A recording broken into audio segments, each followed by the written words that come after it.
Hello, everyone, and welcome. Welcome to my kitchen. I'm Dr. Ritamarie Loscalzo, and we're here for our Vital Healing Kitchen show, which we do on a monthly basis right here in my kitchen. It's one of my favorite things to do each month because I get to play with food and I get to share all kinds of ideas to help you create amazing treats in your kitchen that are good for you and taste good. And that's really important because so many people think that if they're going to switch their diet, need a healthier diet, and get to their optimal weight, that they have to eat celery and carrots all day long. Well, I can teach you how to enjoy celery and carrots in the form of things that you really are used to, like your comfort foods. So this time of year, which is right around the holidays, we like to do shows related to the holiday foods. And the reason is this. I know so many people, they take my programs, they go on a really good dietary regime and they're dedicated, and then comes the holidays. And then comes all the temptations and the family gatherings, the office gatherings, the friend parties, and suddenly you're confronted with this food that maybe you've avoided over the last few months because you've been following this great dietary regime, you're feeling better, your health is better. And suddenly it's like, oh, well, just this once. And here's what happens. These holiday season starts actually in October, right? Because there's Halloween. And of course, we're getting prepared for Halloween the week before. And we're buying candies and goodies to give to the neighbor kids. And of course, there's going to be leftovers. And of course, as you're putting them in the baskets to give them out, you're tempted to eat them. And even if that doesn't get you and you don't fall prey to that, then comes Thanksgiving and you're with the family and there's grandma's apple pie or Aunt Sue's pumpkin pie. And then even if you make it through that, then we have more temptations because we start to get into all the holiday parties, Hanukkah, Christmas, Kwanzaa, whatever it is you celebrate, solstice, whatever it is, they all have foods associated with them. And then boom, everything, like if you avoid the temptations through the first ones, it gets harder and harder. So I want to make it less hard for you, less difficult for you. So last month we did it was basically a holiday makeover. Like, what are your favorite foods? I posted it on social media, asked some of my colleagues and people in my groups, what are the things that you wish were good for you that you miss at holidays if you're trying to be healthy? And I'll try to make them. So last month, we focused on pies. We did a ton of pies, pumpkin pie. We did a grasshopper pie. We did all kinds of things related to pies, cheesecake, things like that. And this month, we're going to focus on, we start with some candies. And in the Jewish tradition, it's gelt, Hanukkah gelt. They're little chocolate candies wrapped in foil. They look real pretty. We'll make some things that you can substitute for that. Easy enough to go out and get pretty foils and do that. Michael's or Hobby Lobby, if you live around where I live, that's what our stores are. But there's a lot of that, and probably even Amazon. Little candy foils if you really wanted to do that and treat your family members. And we're going to do some just general candies. And I've got all these beautiful holiday molds. And we're going to make some, they're so easy to make. Then we're going to go into a brownie recipe that I'm going to attempt to turn into a cookie recipe. It may or may not work, but we'll see. So these brownies that are absolutely amazing, but if you can make the brownies in the shapes of stars and snowmen and all these kinds of seasonal things, seasonal shapes, then all that would be so much better. So then we're going to go into cookies. And I had so many requests for cookies. I can't make all of them. We'd have to have an all-day show. But what I will do is give you a base that you can use. I'm going to make gingerbread. I'm going to make the base. And I'm going to turn it into as many of the cookie requests that you've had. But I'm going to share with you how you can do this and how you can take this cookie base and turn it into whatever flavorings. You know, some of the cookies were spicy and some of them were cinnamony, and some of them were chocolate, and we can do that. So I'm excited to do this and be with you. If you're part of our membership group, the Vital Health Community, then you will be getting the fully edited and recorded, like high density recording of this coming up soon, probably within a week. And then you will also get a recipe guide, and the recipe guide will have all the recipes that we share here. If you're not in our community, no worries. Just go to vitalhealthcommunity.com and you can sign up. We have an initial trial piece where you sign up for $19.97 for 2 months. You get access to the last couple of months of recordings and the next couple of months of live shows. And then if you want to stay with us, there's a monthly fee. And it's very nominal and you get way more than the show, but you can read about that on the site, vitalhealthcommunity.com. And then you'll get this forever. You can print off the recipe guide and you can keep it and use it over and over year after year. So let's get started. And we're going to get started with the candy.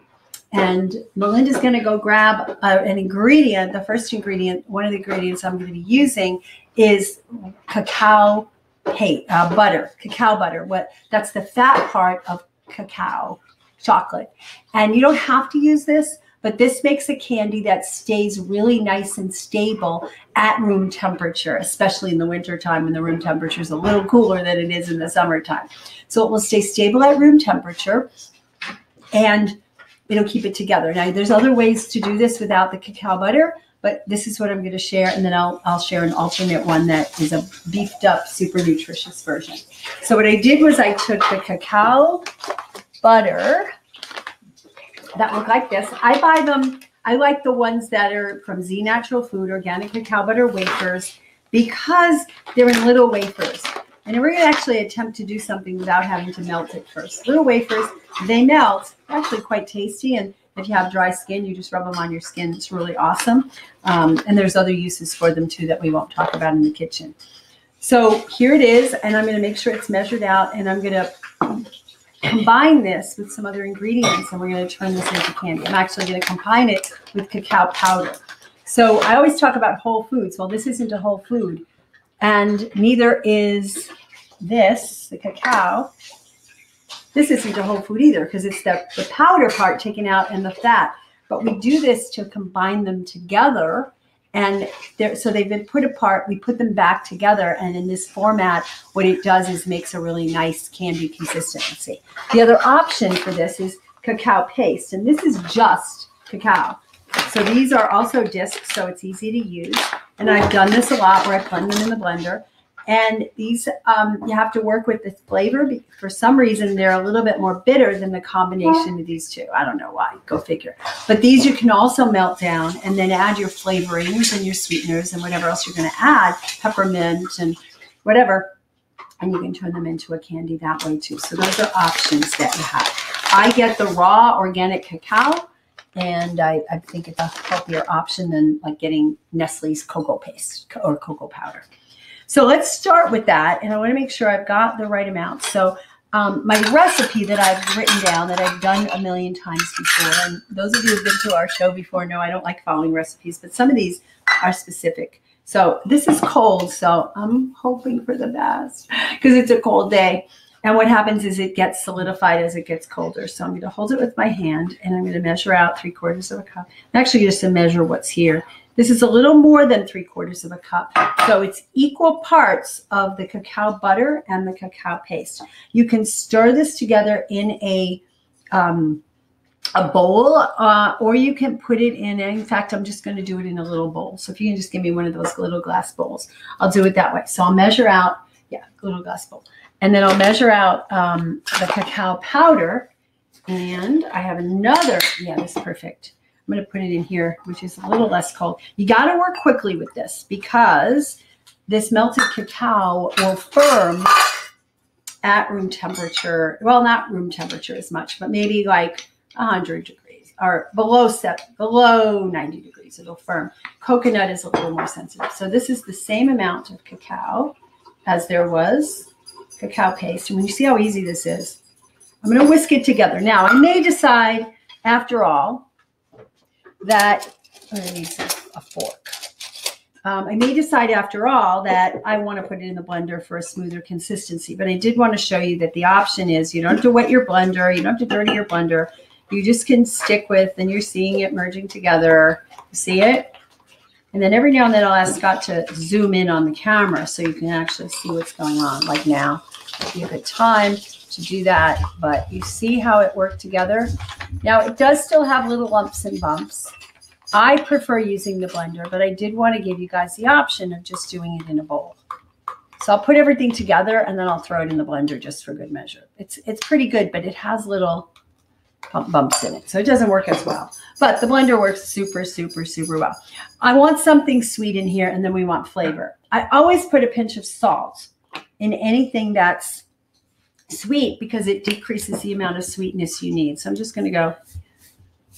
And if you give me the small blender container right here, that would be awesome. Beautiful. Thanks. And a lid. Yeah, perfect. And if you get out the tampers, bottom drawer.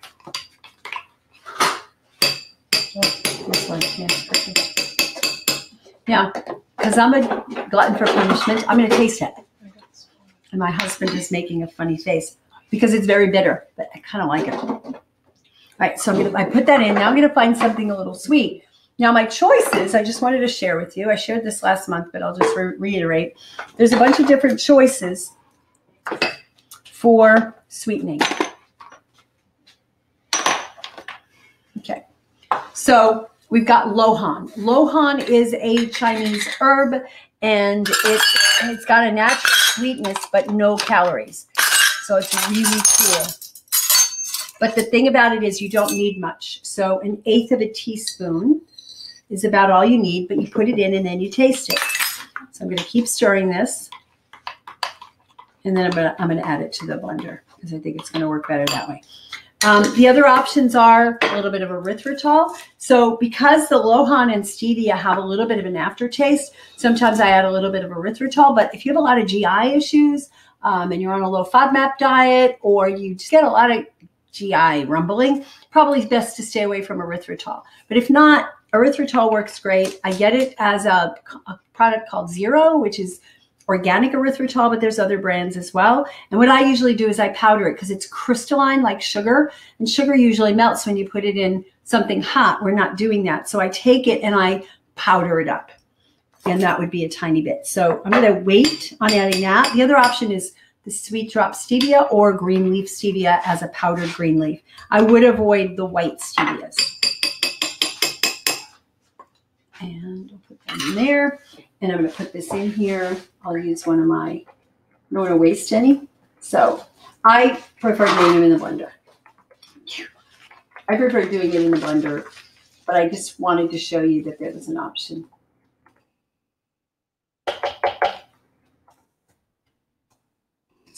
Well, don't want to waste a single bit of that chocolate goodness.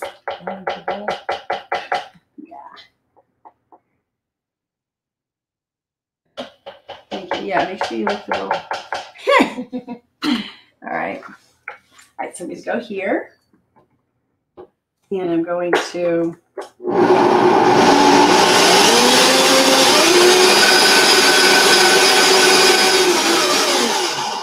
Another advantage of doing it in the blender is that when you blend it, it does add a little bit of warmth to it. So it keeps it from, oh yeah, look at the difference. Look at how smooth that is. Now all we have to do is play with it, and it can be whatever you want it to be. So do you want mint candies? Put a little mint. Do you want, I have mint essential oil. I have cinnamon essential oil, and you just put them in there and flavor. One of the things I like about cinnamon essential oil, it reminds me of these little things we used to eat called Red Hots. They were little candies, and this has that flavor. So you can put that in your chocolate. You can put a little bit of stevia. This one's chocolate stevia, but I also have butterscotch, vanilla, English toffee, and there's all kinds of little stevias, pumpkin pie spice. So you can put whatever you want in here as a candy. So I'm just going to show you. I'm just going to choose to keep it. I'll do chocolate. A little extra chocolate in there with mint. Well, that was a sweetener. It was a little extra sweetener because there's not enough in there.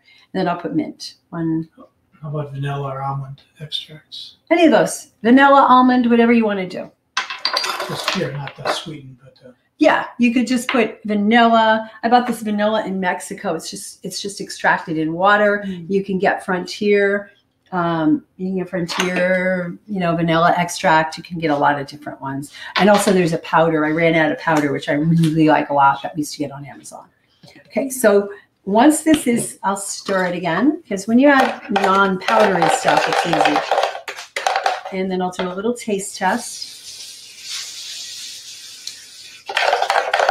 And I'm going to ask you guys to tell me if you think it's sweet enough. So what you didn't do is take out those little, yeah, taste that and see.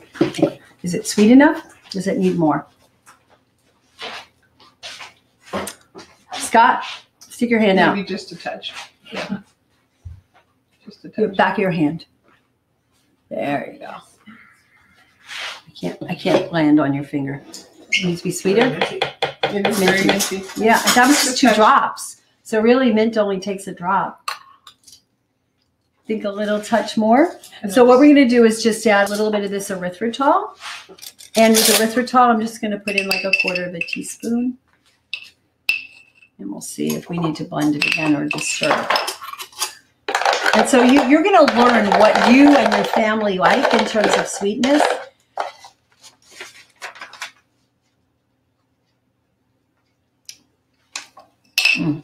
That's better. It actually takes away some of the mint. Oh, yeah. Oh, nice. What we do is we put it on the back of our hands so we don't use up the spoons and contaminate them, and just lick it off the back of our hands. If you don't like that idea, then Try it on your body. Yeah. It's good for your body too because it's got good moisture. Okay. Yep. Okay. So I have these wonderful molds I got on Amazon. These look like little gift packs. These are all kinds of Christmassy shapes and stars. These, I did find that the candy canes are not great. I love the gingerbread men because they get, they're hard to pop out. They break. I can try one and we'll see if that happens. Then I have, if you want big candies, I would just put it at the bottoms to make them thinner. But we have Christmas trees. The generic ones are just the little rounds, the squares, the rectangles. And one that I really enjoy too is when you want to make those little candies that break off. These will make your little pieces. So I've gone crazy over time. Here's another gift package. So I'm just going to pour these into a mold and then I'll show you. We'll put them in the fridge and you'll see them at the end, or we'll put them in the freezer. Fridge will work too. All right. So we just fill some of these molds and it's pretty easy to do.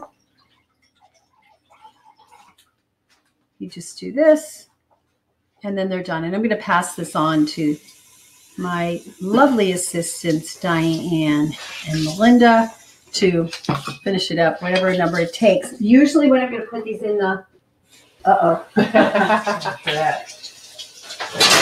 get grab that. So when I'm going to put it in, we have a freezer outside that has a flat shelf, so it's hard to carry them when they're floppy. So I'll put them that way and pour them, and then you can just carry them out without it getting floppy. You can also put them this way. I might fit a third one in there. I don't think there's enough to make a third one, but play with it. Okay? It's good. Yummy. I'd say it tastes like about 75% fused candy, where they rate the percentage. Oh, yeah, it probably tastes like about a 75. Now, the other thing you could do with this is you could put some coconut milk in there or blend up some coconut and make it more like a milk chocolate. You can also do a bark. I should show them real quick how you do that. You can take a little container, like a pie pan or something, and I was grabbing the first thing I saw. I'd rather something rectangular, and you can pile up some nuts and seeds and goji berries and whatever else and pour it over there and just let it harden, and then it's a bark that you can cut off. Really fun. But another option is one that doesn't use all that. It doesn't use the cacao butter, and it's a little more of a hefty nutritional boost. The other thing you could do with those is I'll put in cordyceps. You can put in a tiny pinch of a green powder, especially if they're mint and they start to turn green. Nobody cares because they're green, they're mint. But this other recipe is going to be a little bit more nutritionally dense, and it takes about a tablespoon. And notice I say about. We're not making angel food cake, by the way. So we're not making meringue. So it's about a tablespoon of, like that. We have another small container somewhere. I don't mind seeing if you can find it. I don't know where it is, but a tablespoon of tahini, or this could be almond butter, or it could be hazelnut butter. It could be whatever you like and are not sensitive to. So in this case, tahini, sesame seeds are high in calcium. They're really nutritious. So we put a tablespoon of tahini, and we're going to put in, and this is going to make probably a single serving. So I'll put in a couple of tablespoons, and I'll double the recipe. Any questions? A little discussion about the safety of the silicone molds. I believe they're safe as long as you don't put hot stuff in them. I mean, you can, take it or leave it. You're not keeping them in there long. So especially for this, you're going to pop them in the refrigerator. You're going to pop them out and you're going to pop them. Anything that has issues with safety has to do with the length of time, the heat, and then, pretty much for these, the length of time and the heat, right? So you're going to stick them in the freezer, take them out, and you pop them out right away and put them in a bowl. So I'm not concerned, and I'm really picky, as everybody here knows. These you can make with either carob or chocolate, or a combination of the two. Carob tends to be very rich in, how much am I putting? Yeah, this carob tends to be rich in calcium, and chocolate tends to be rich in magnesium. So I'm going to do half and half. It's 2 tablespoons. So it's equal amounts. So whatever your measure is, you're making it for a crowd or you're making it for yourself. Equal amounts of tahini, coconut butter, carob powder, and chocolate powder, or one or the other. I mean, the combination will do it. And my chocolate went where? There we go. So I'm going to do a tablespoon each, but I could have done 2 tablespoons of carob, 1 tablespoon of chocolate, whatever. All right. And now we're going to add some green powder, guys. I picked the green powder that has the mildest taste. Spirulina and chlorella tend to be pretty strong, so I didn't choose to use those. It takes a teaspoon, not a tablespoon, of green powder. So I'm doubling that, so I'm going to put 2. Okay. And this is a way to fortify it. Make these recipes for yourself first, small amount, and then judge how your friends and family members are going to go, and just sneak as much of this stuff in there as you can. I've also got, I could have put maca, mighty maca. We'll put a little bit of mighty maca in there. Whatever your favorite green powder is, spirulina, chlorella, elite green protein, ormus greens, whatever. And then whatever your favorite protein powder, but a mild tasting one. Some of them are very strong because they have 17 ingredients and every kind of berry known to mankind and all this stuff. It's up to you to play with it. Again, make the recipe with 1 tablespoon of each. This is a teaspoon. So the green powder and the protein powder, again, a teaspoon. And I'm going to put in, so I'll put in 2. I chose on this one, Warrior Blend. One of the ones I like a lot is Annika Becca's, what's it called? Keto, I think it's called Keto Alkaline Protein Powder, but I'm low on it, and I like to eat that every day, so I'm not going to run on it every day, but I like to use that. Because that one has a really mild taste, doesn't taste chalky. And then peppermint essential oil, or not. You can do whatever kind of essential oil. On this one, I might choose to go with vanilla, or with my, where did I put those? I'm going to put a little cinnamon in there. 2 drops. 1, 2. Okay. And then I'm going to put in a little bit of something sweet. So I can use the chocolate stevia. I can use anything you want. Butterscotch stevia, almond extract with some Lohan. But I'm going to choose to do this just because I want to do this quickly. I'm going to just put a dropper full of the chocolate stevia. And I forgot the coconut butter. I use Artisana coconut butter. I love this stuff. It gets pretty hard at room temperature in the winter. So I'm going to try to scoop some out. And I need a knife to scoop some out. I need to use one of my sharp knives. Yep, just scoop it out. Be careful. Yes, put it in the freezer outside.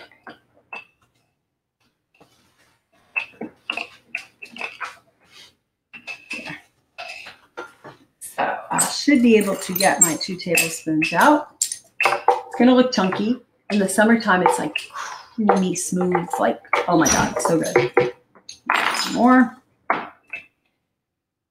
if you don't, anybody can get this stuff. You can even buy it on Amazon. If you don't have places in your neighborhood, if you don't have a Whole Foods nearby or natural grocers or something like that, then you can get it on Amazon and lots of other places online. So a little bit more because I missed on the first one. You know, this is very forgiving. Again, not like angel food cake. And that's it. We might need a little bit of water, but we'll see. There. And I'm going to use the plunger. They call it a tamper. I call it a plunger. And I'm going to push it down. I mean, I have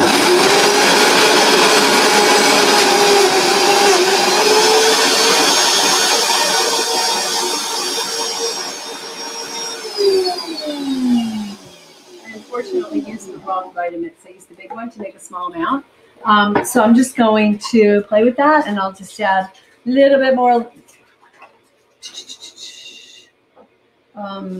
tahini and a little bit more coconut butter.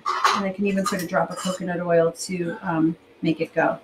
So I'm going to put more tahini, another tablespoon, and then we'll just adjust things as we go along. Just because I used the wrong blender. You can do this in a bowl. I actually made this as a single serving, so that's why it's like that. And then the coconut butter. Where's the coconut butter go? Here it is. I always lose things. That's the way I am. I just have to live with it. But you know what? If I can do it, you can do it. I'm so disorganized. And I might throw, normally I don't like using oil, and some of these recipes do use oil because it's holiday treats. I'm going to put a little bit of coconut oil just so that it holds together better. The coconut is what makes everything hold together better. You could use fresh whole coconut if you want. You just have to blend it more. And we might actually, I'll get this done, but then I'm going to experiment with that little, just throwing those, those chocolate things in the blender. Yeah, you have to put a certain amount in a big Vitamix container in order to make it flow.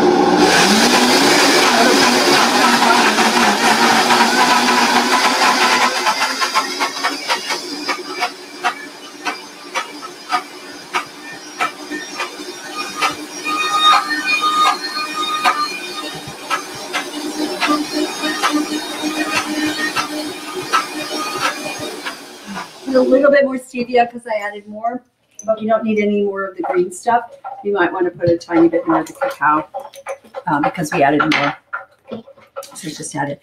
Again, play with this stuff. It's not rocket science. So you want this much more? As long as you have extra ingredients on hand, if you overshoot on one, you can add more of another. But there's never too much chocolate, is there?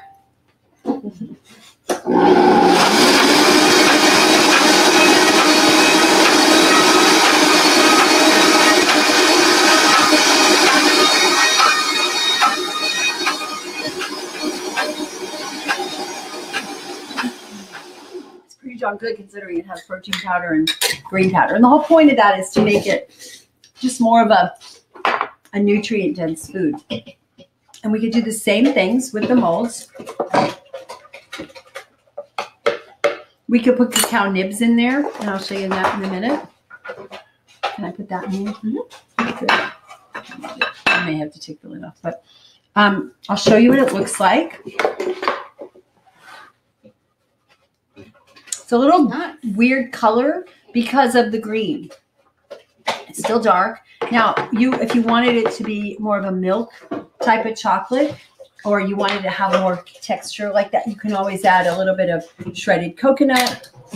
You could add some cacao nibs to it. And you can just pour a few in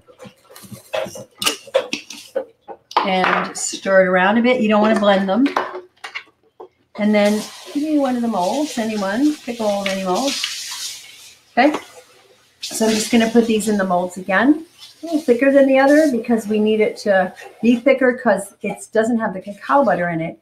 And the cacao butter turns from liquid to solid very quickly. In fact, they put them in the freezer. They could probably get them out, in another 5-10 minutes and they'll be ready to go. Okay. That's all it takes. Yummy. You can make them hazelnut. You can substitute the tahini for hazelnuts and just soak them first so they're soft enough, and then put them in the blender, blend them up, whatever it is you like. And I'm just going to show you, and then I'll hand it off to Diane. We can't get a close-up because our cameraman disappeared, but here we go. Yeah, just spoon them in and put them in the freezer out there. Those are a little bit easier because they're not as liquidy.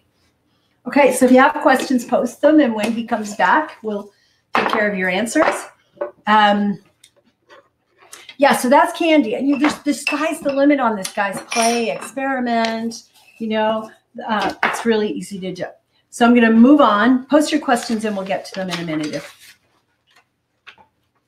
I don't know where he went. Okay, so the next one we have is brownies. Now, the fun part about these brownies, I've made these a zillion times. Everybody loves them. They have a secret ingredient. You're going to find out soon.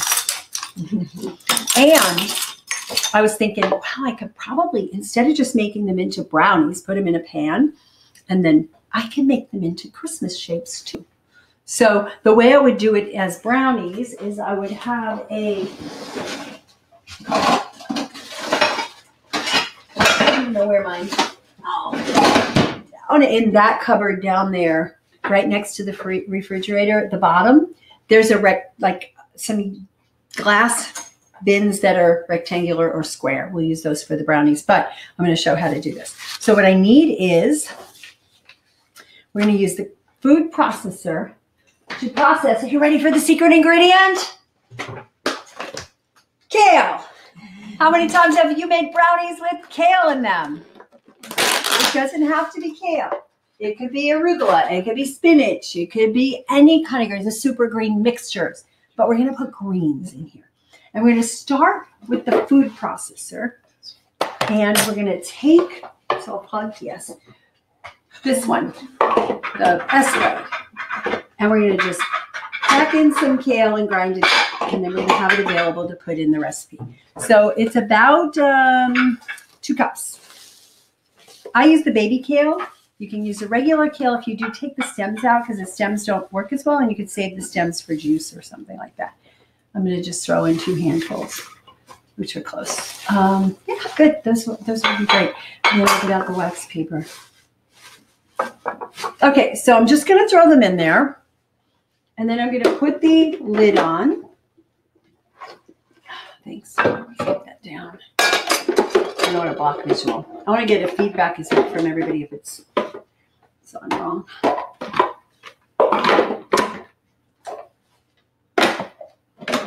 You may want to go look to see where Scott is, and maybe he's at the computer watching a football game or something. This doesn't seem to be going well. You're on. I'm on? Okay. Is there stuff in the way here? We can move out of the way if so. I didn't have it pushed down all the way, so I had to take it out. So make sure it's down. So I estimate a cup as a handful, big handful. Maybe more, maybe less. It really doesn't matter. Doesn't matter. Doesn't when you got matter. baby kale like that. I got baby kale because it's easier. You can get the destemmed. You can get chopped. You can get whatever you want. I don't like the chopped. Sometimes they sell it chopped, but it also.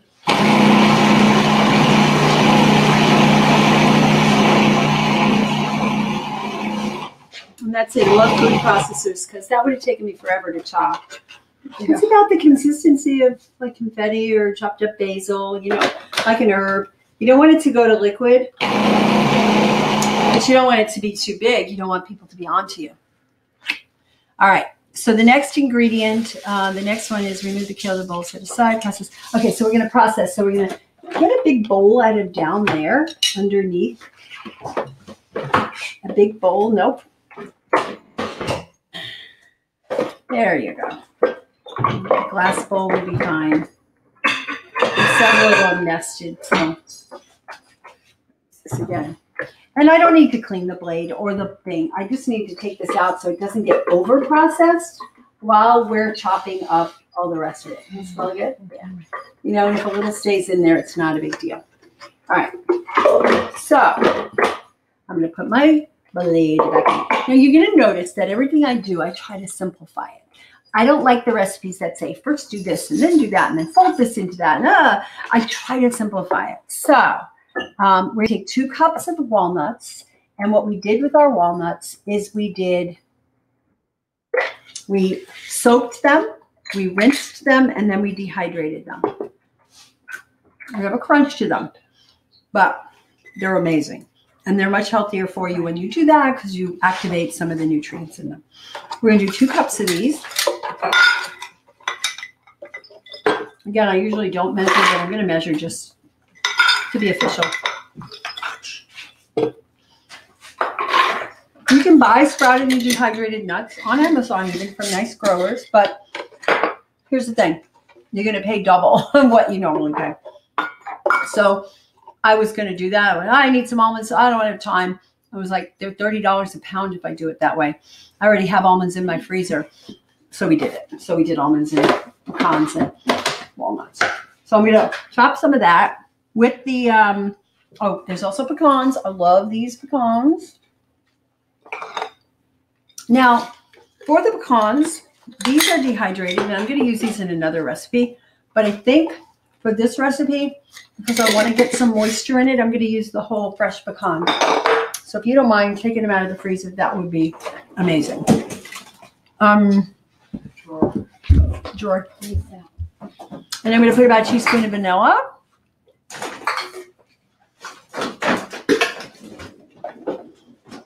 Oh, good. Yeah, and there's a difference in the texture, and the only reason I'm doing that is because I want some moisture in the recipe. Now, if you haven't soaked them and dehydrated them, you forgot, make it anyway. That's what I usually do. I always forget. It's a cup, right?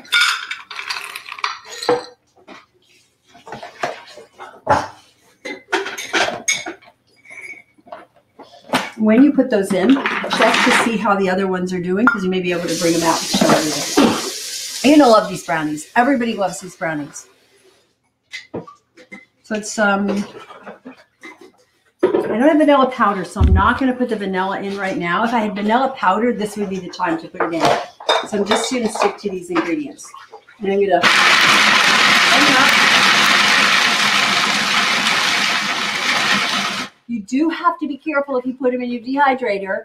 I mean, not your dehydrator, your food processor, because if you walk away and come back, you could have nut butter. And that doesn't make the recipe work. I got them chopped. And, okay. So we've got them done. And we just want them chopped. I'll show you what that consistency looks like, because we're going to keep processing when we have the other stuff back. Okay. Now, I'm going to add the kale. And I'm going to add some chia gel.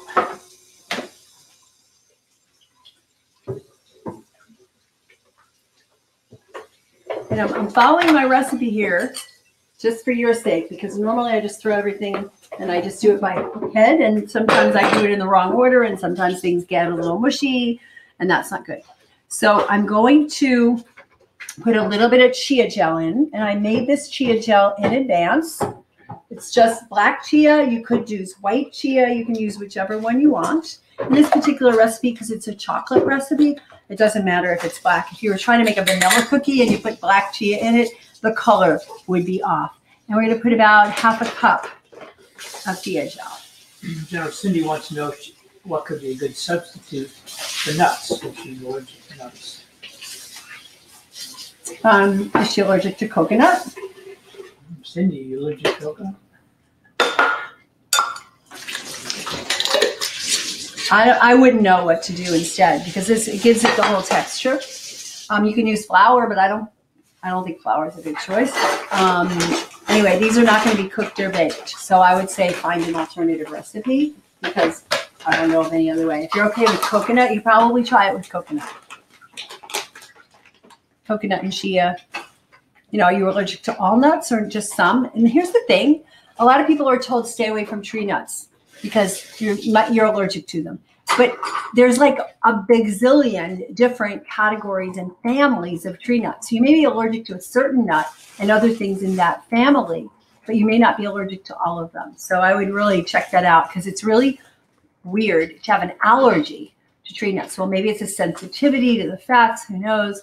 But it's really weird to have a true allergy to a category called tree nuts because it isn't really a category. That's just my 2 cents. It helps if you soak them too. Make a difference. Well, the soaking and the sprouting makes a huge difference, right? That's absolutely right. Chia and kale, and then we're going to add the chard powder. Okay, so I'm going to go on. You want to get this to stick.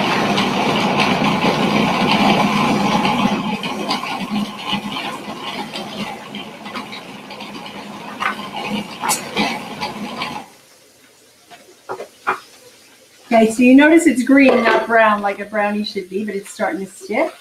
It depends on if you want your, I go a little further than that. Right now it doesn't taste all that good.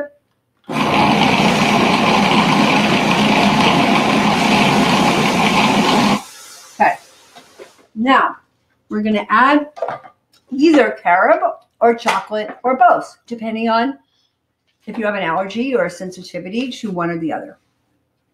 And again, people say, what do I do if I'm allergic to chocolate or carob? It's kind of hard for you to make a brownie. Like you can make a white brownie. And if you're allergic to nuts and this, I'd say you're going to have to find another recipe because I can't help you here. Okay, so I'm going to do chocolate in this one. And the amount is 2/3 of a cup. It's really weird for me to be following a recipe, by the way. So I'm just going to put 2/3 of a cup, add it in there. And then we're going to add the chocolate stevia if you want, or whatever other kind of sweetener you want. In lieu of time, I explained all this sweetener stuff. You can choose whatever low glycemic sweetener you want. It was 20 drops, which is about two little drops. Okay, we're going to go. Now, if it's kind of gooey, we're going to add some other stuff. We could add shredded coconut or chopped up nuts. You can chop almonds or something into a flour. We're going to do another recipe like that later. But the powder might hold it from the chocolate. There we go. It's going into a ball. It needs to go a little longer because it's dark on the outside but green on the inside. Oh, yeah.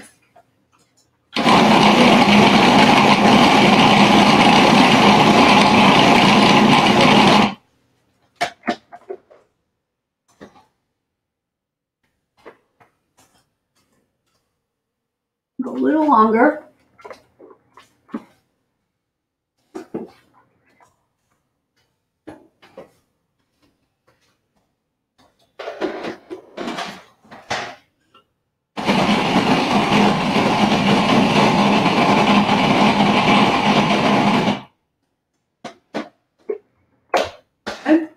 Needs to be a little sweeter. There's a lot of chocolate in there.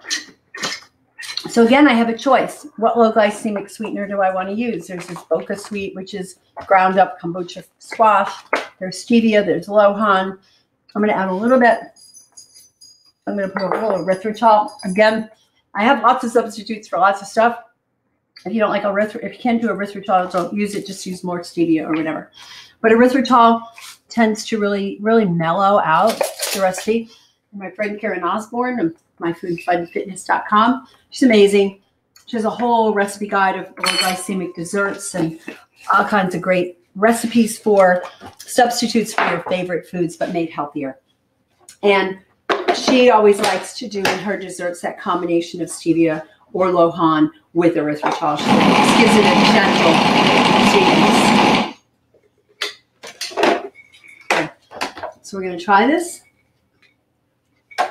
I'm sobbing. And you guys will tell me it needs something. It might need a pinch of lemon. We'll do lemon powder, lemon peel powder. Got it. Because it just needs a little. It doesn't have. When we do flavor combinations, we're thinking. Maybe I missed a recipe. An ingredient. Oh, I missed the pinch of salt, didn't I? And it's amazing what a tiny pinch of salt will do to a recipe. And I'm also going to add a little bit of this lemon peel. I learned this from my friend Elena Love. She has an amazing website and a restaurant, and she's just an amazing chef. And she taught me about how to not waste your peels when you squeeze lemons. And you get organic lemons. Make sure they're organic because they have other gunk on them if not. And you dry them in the dehydrator, and then you blend them into a powder. And you can add them to dessert recipes, and she adds them all the time. So I'm going to add half a teaspoon. No, this one, half a teaspoon. I'm going to add more, but it just will give it a little of that lemony flavor without adding. And you've got the dough for making. Might need a little sweetness. It might need. I'm just following. You know what? I usually don't follow my recipe exactly, so I usually they have a little bit more. Still bitter. It still is bitter. Yeah. Mm-hmm. So I add a little bit more. But it's better. Yeah. So we're gonna add a little bit more stevia, or I think I'll add a little bit more erythritol because I only added a little bit.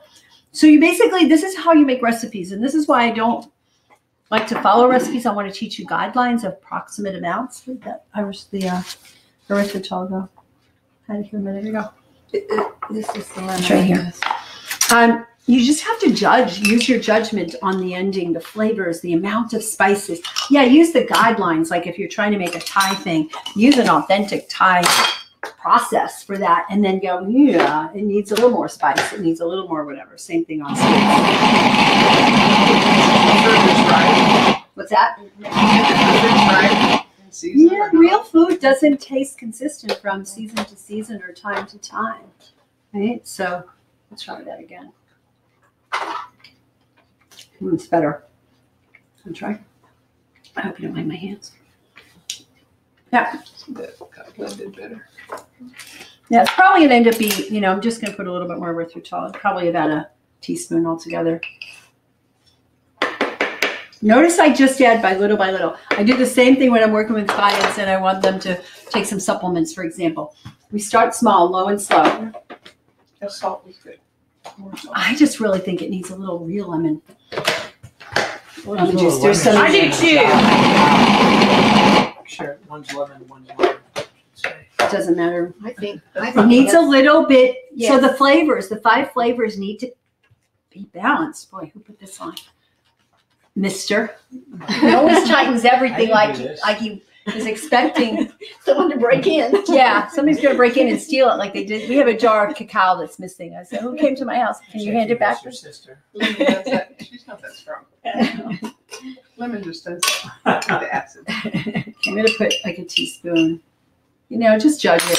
But we're looking for that 5 flavor balance. And I want to teach you how to be the master in your own kitchen.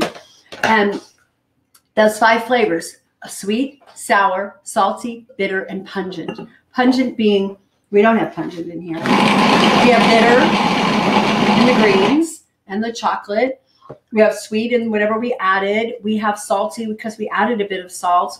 Sour we just added. Pungent we don't have. Sometimes I like to take a sweet dessert and put a little cayenne in, or that's where we put the peppermint or some of those other things in there for flavor. So we'll taste. I don't let him taste till the end, because he makes faces. Chocolate's not good for doggies. No. Still missing something. Not sweet enough, maybe. More salt. Yeah. Okay. Oh, I can taste the hint of salt.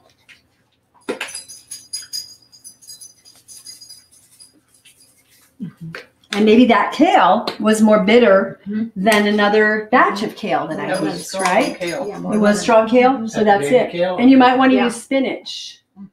Put another spoon in there. I'm just teaching you how to make these recipes work. And we'll put down a guideline. Recipes or guidelines? I don't think so. I don't think I've ever heard Suggest coconut. something.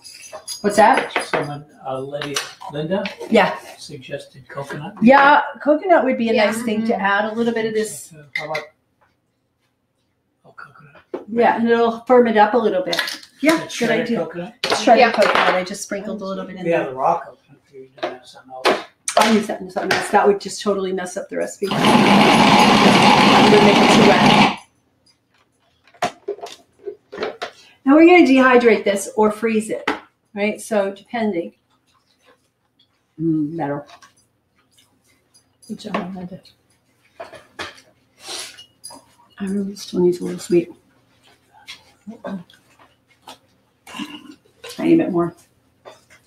That kale just. Yeah, it was a strong kale, and that's why. Yeah, surprised me. It's a strong kale. I've never had this happen before. So, and this is what happens in your Is kitchen there if you powder do in it. there? Any protein powder? How about No, orange? Orange? orange essential oil would be awesome. Mm-hmm. Chocolate. Almond extract if in doubt. No. I love almond extract. We're not in doubt then. Oh, there it goes. Yeah, we could put almond extract, but we're out. Did you ever buy any more? Oh, good. We're out. Okay, we could do that. Anybody else like almond extract? It's in there by the thing. That would do it. I would actually do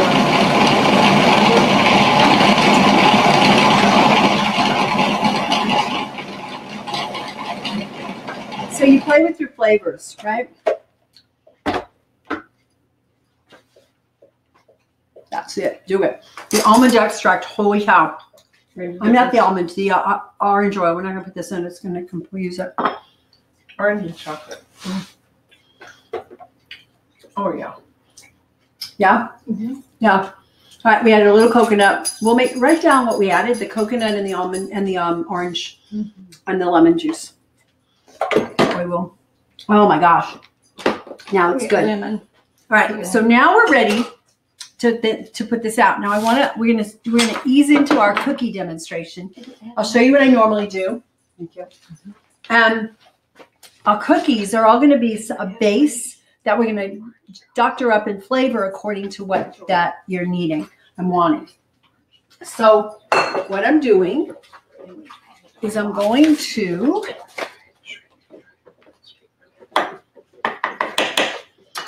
take this. I'm going to take one of these little pans.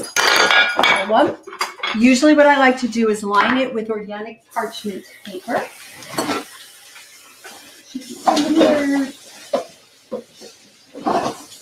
So just clean, just because you don't want it sticking so much to your hands. And then we're either going to dehydrate. Actually, you know what? We don't have to put, if we're going to freeze, we put it in this pan. So I'll put some of it in here and then I'll show you the others. If you guys could, when you get a chance, get me one of the trays. So see how it rolls into balls? So we're going to do three things with this little bit, right? We're going to make some freezer type brownies. We're going to make some dehydrated brownies. What did you need? What's that? What did you need? And actually, those would be perfect for brownies.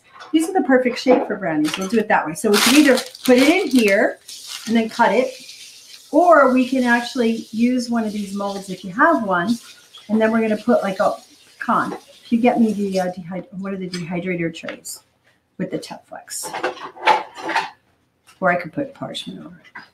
So we could just fill a couple of these, and they're perfectly shaped. So I forgot about this. So if you have these are, I got these on Amazon.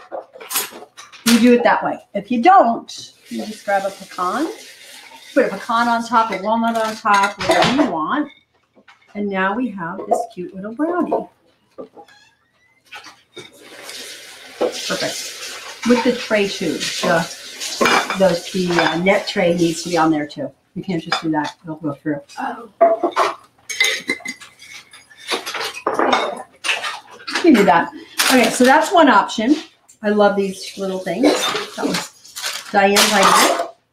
The other option is you spread it out in one of these and you press. And we're not going to do a whole batch in here because we only have one batch and we want to do it 3 ways. 4 ways actually. And I need a knife. And then I just score, make that into 4. And you can straighten them out on the edges.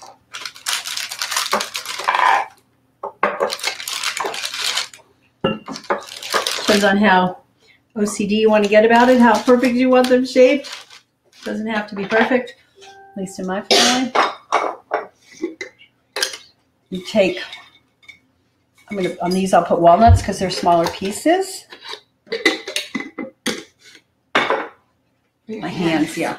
Thank you. Thanks. So I don't even notice that stuff. I like pottery. I do pottery. And I just walk out covered in, mud, and it doesn't bother me. So when these guys are noticing, she looks like she's a little messed up here. Let's help her out. Zoom in on her pottery. Oh, yeah, I made that. She's got a lot of bowls. Okay. So I don't even need the thing. You can just put this in your freezer that way. And we can put these in too. Actually, you might even be, I'm going to try this. Never done this before. Pop it. Ooh, yeah, look at that. Perfect. You just pop it out. We'll put those in the freezer. Or the dehydrator. Either one. The other way to do it, sound like a New Yorker now. The other way to do it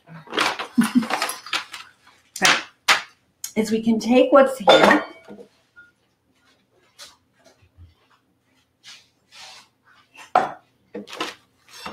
And you can put more in there. Like if you wanted to shred up a lot of coconut, just put a lot of coconut. Once it's done, you can put it in. If you wanted the coconut flecks in there, that works too.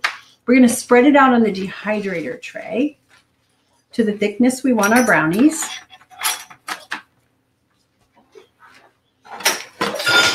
I'm going to leave a little bit more for the cookie. So I'm going to leave the rest of this for cookies. So I'm just going to even this out. You could use the blunt part of a knife to, kind of shape it your way. Give you nice walls. Then you can, a little thinner. Then I can cut them. Cut them. And I can put my nut on them. These are bigger, so I'll put a pecan on. You could sprinkle a little coconut on them to make them look really pretty if you wanted to, especially at the winter holiday season, the snow look. You can just go like that. And then we're going to stick these in the dehydrator. It'll probably take, depending on how wet they are and what kind of climate you're in, probably close to 12 hours. Okay, and let's see them. The silicone forms go in the dehydrator. They can. Just keep it low. Keep it low. If you grab my camera, which is over there somewhere, we can take a picture before you put it in the dehydrator. So I always forget to do is take a picture. Or you can take a picture on there. Yeah, do it on there. And then that'll come out as a JPEG. What do you think, guys? Yeah, you push the button.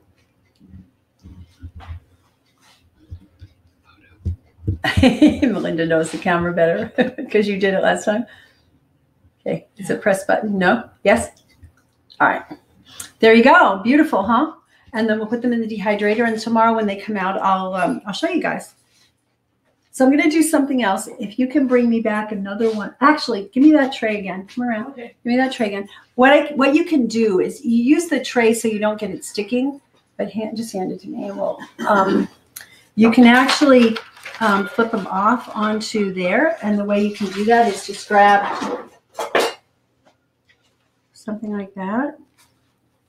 And that way they will dry faster than if they're on the Teflex. And then if you're concerned about, the safety of this stuff, there you go. But if you tried to press it out, you'd end up with it sticking in your little, I'll keep this. Thank you. That's what made me think of it. I think of ideas as I go along. I'm going to try to make a cookie for you out of these same things. So 2 things. We had that Christmas, do we still have that, do you still have that Christmas tree mold, or is that in the freezer? Okay, ready. Go pull those out. We'll show them the candies, and then I will try to use that to make a cookie. There's other ways to do it. I can make a gingerbread brownie, and I could just take my stuff and I can put it in here to shape it. I might be able to pop it out depending on how firm your stuff is. You may have to dry it for a while before you can pull it out. But now I have a really cool gingerbread cookie, gingerbread brownie. Let's see. Yeah, that'll pop out. Pop them out. Now I have my gingerbread brownie. He's kind of thick for a cookie, but he's good for a brownie. So that's one way. Cool. All right. So we have some of our candies ready. See how they come? Like that. We go pop. And we have these. Look at that. Is that gorgeous? Wow. Woohoo! That needs a picture. Well, why don't you just get one of the white plates and we'll, I think there's a white plate up here. And we'll take a picture of a few of them on there. So that's the Christmas tree one. And then we have all these other shapes. Did you do any of the? Oh, no, we didn't do those. Okay. There's a bell.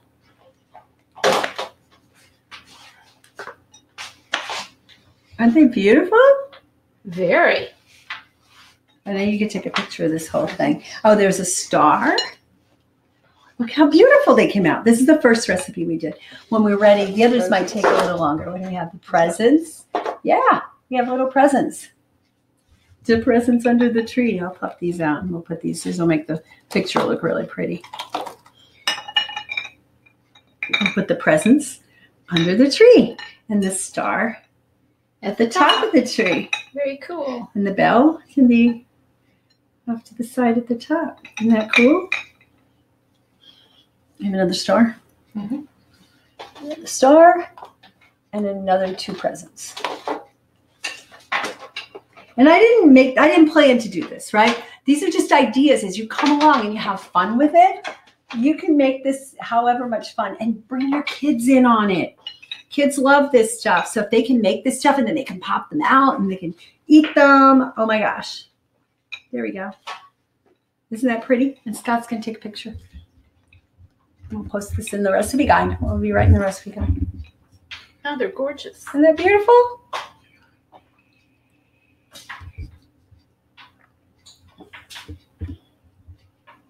Got it? You loving it? Wait. Okay. Done? No, you're shaking. Oh, good. He's going to take an extra side picture on his cell phone. Good just idea. In case.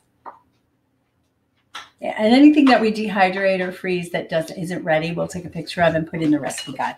We'll do that tomorrow. All right, so I'm just going to pop this out because I'm going to use this as a potential for the cookies, and we're going to transition into cookies.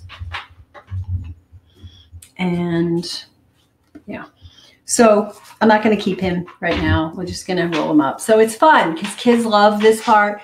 You can use a rolling pin.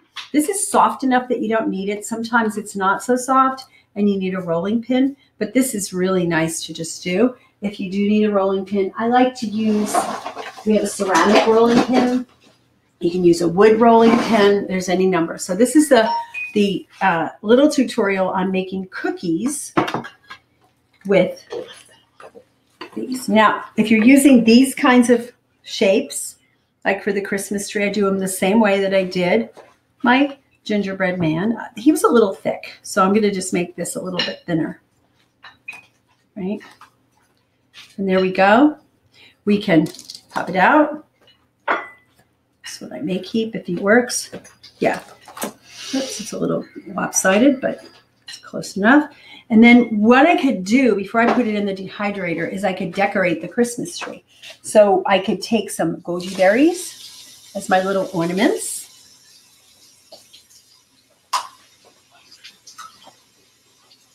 And I can put the goji berries in there. And then I can put some, I can put a chocolate star at the top, and if I put it in the dehydrator, it'll melt. And then I can take a little bit of coconut.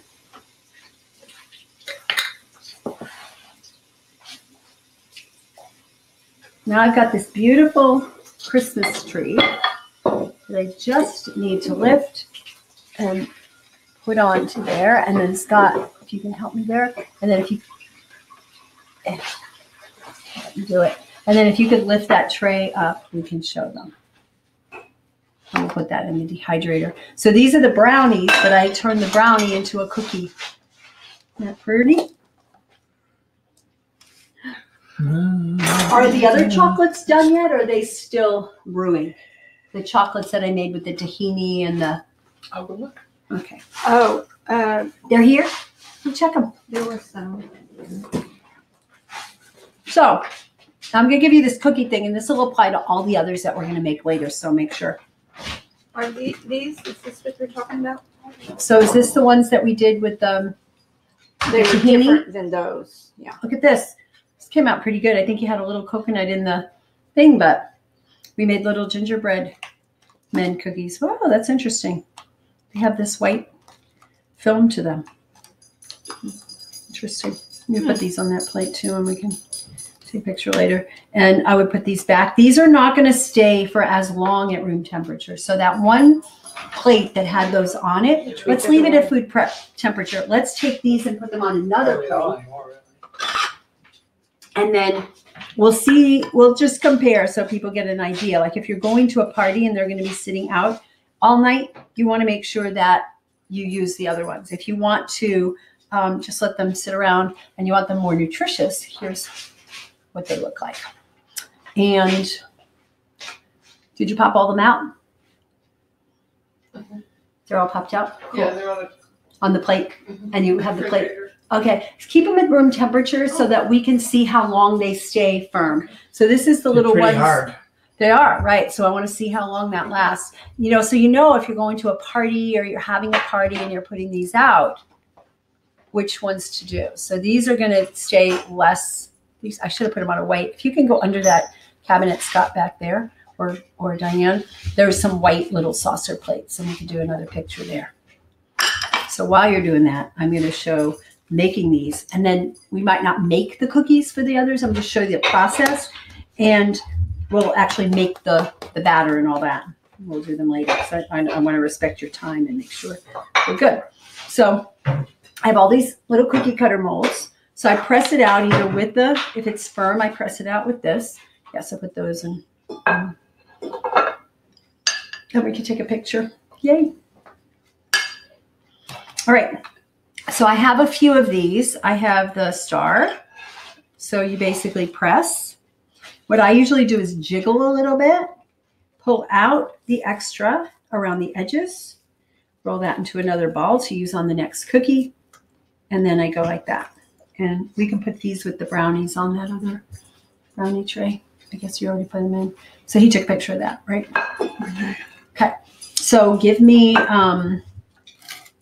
if you can get out that tray that has the other brownies on it, that would be cool. And I'll just add this to it. So that's one cookie. Do we have any other of those molds around? Where did my other molds go? Didn't I have like a, no, I had these. Anyway, it gives you the idea. I don't have to do a whole bunch of them, but there's so many of these cookie cutters. They're really cheap. You get them. Yes, it's aluminum. Maybe you can get something that's not, but this is a stamper, and this also can make a mold. So you can just take it and stamp on top of it. Press a little bit harder. Yeah. And I'll put these on the tray, and then we'll show you the tray again. And again, if you want to decorate them in any way, you can. What happened to them? Oh, this. Oh, I did the star that way. Yeah. So look at that. Now, if you want to decorate the star, because stars go well with goji, and where's the you just make it look really pretty. Put one little thing in the little bulbs. Where's the coconut? Oh, the coconut. Probably want to cut these in half and use them a little differently, but. Yeah, I got the soaked ones because they're going to go in the dehydrator. If I was doing it in the freezer, I might use these. But I think even then the soaked ones work better because they're hard to chew on. There you go. And then if I take my coconut, I can do the same kind of thing. And now I have these really pretty Christmas cookie brownies. Okay, and we're going to put these in the dehydrator. We can hold on to that on that counter over there. And that way as I make more, we can add them to it.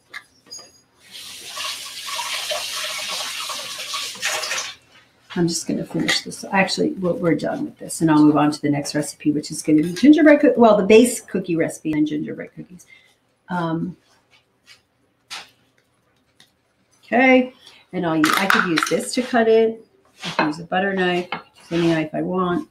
Make them into these little squares, and put a nut of some sort on top, or a coconut, or both.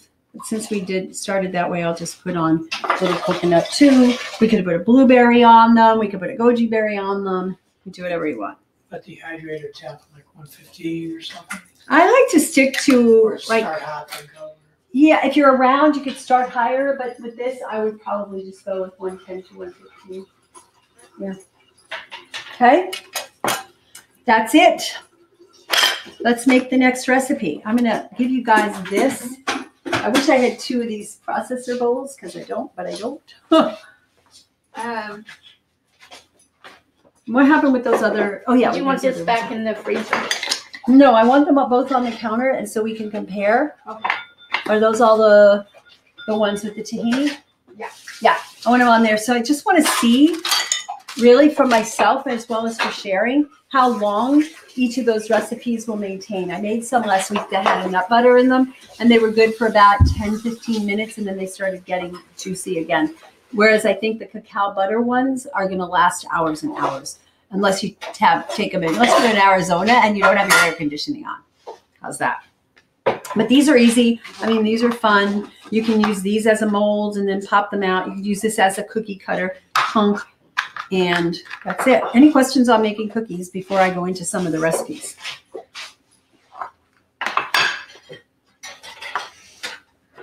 right. My next one is my basic cookie recipe. Now we've pre-made, and on the last show we showed how, so you can go there. Where's the jar of Irish moss? We made Irish moss gel, very easy to make, and we gave the demo. So vitalhealthcommunity.com. If you're not a member, that'll get you access to last month's. And if you are a member, just go and look at last month's recipe and how to do that.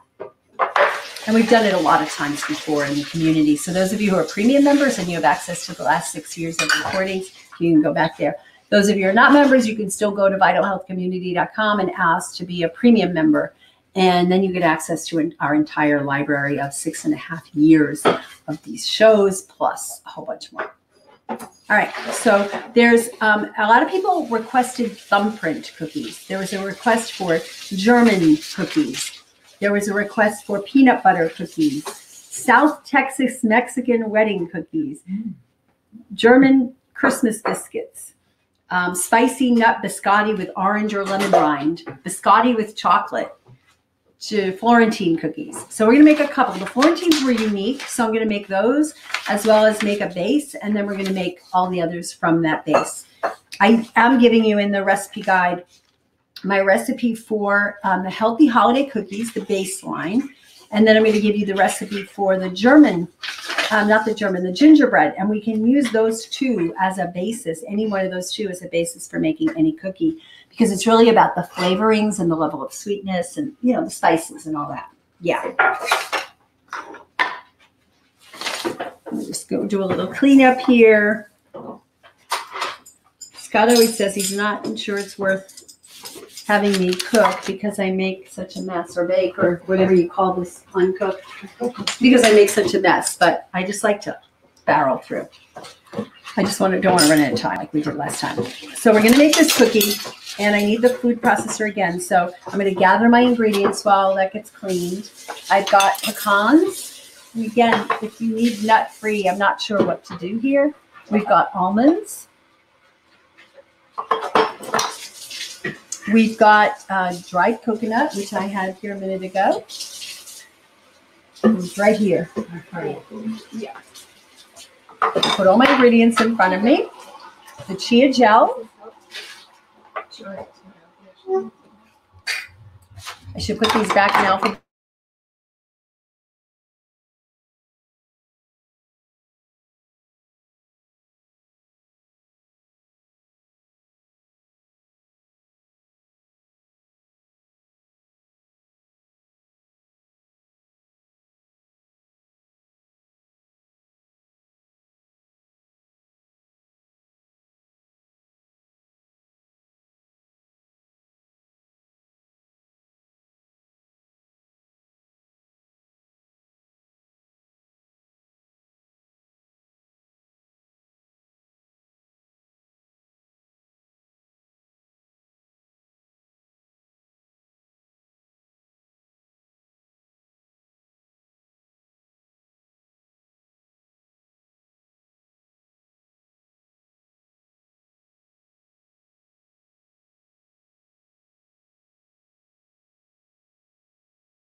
You do whatever vanilla you like, but make sure it's the sugar-free and alcohol-free kind.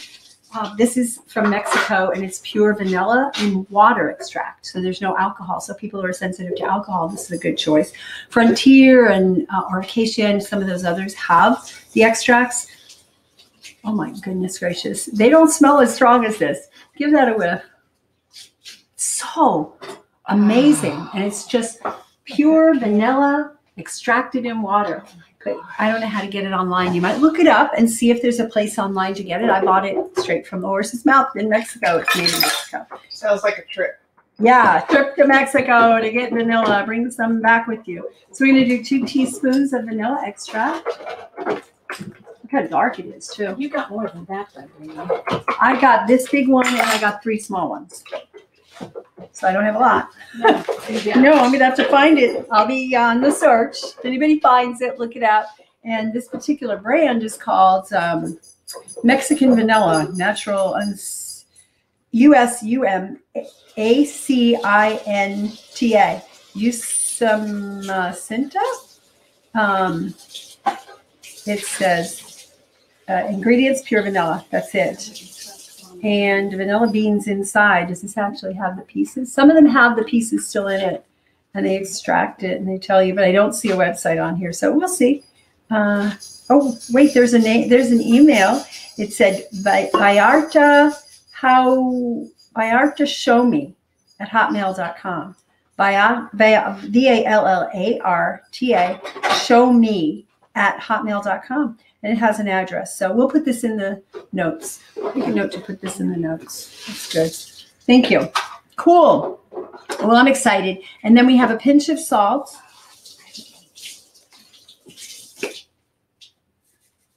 Pinch. And then we actually have a measuring thing that has a pinch and a dash and all that, but I don't have those out. And then we're going to put in some and I'm going to put a plain sweetener right now. If I was making these as the cookie that I wanted flavored in a certain way, this is where the variations come in. So the Mexican wedding cookies, which have some other flavoring, the German ones, which are spicy, and I'll talk to you. I have some recipes written down that I picked up. All right, and then we're going to blend this, see how sweet it is, and then we might add some erythritol. We might add some, I don't know where my thing is. Do you have my thing? Oh. It won't work without it. It's not like the Vitamix where I can hold the thing over it. That's like part of the process. Thank you. All right.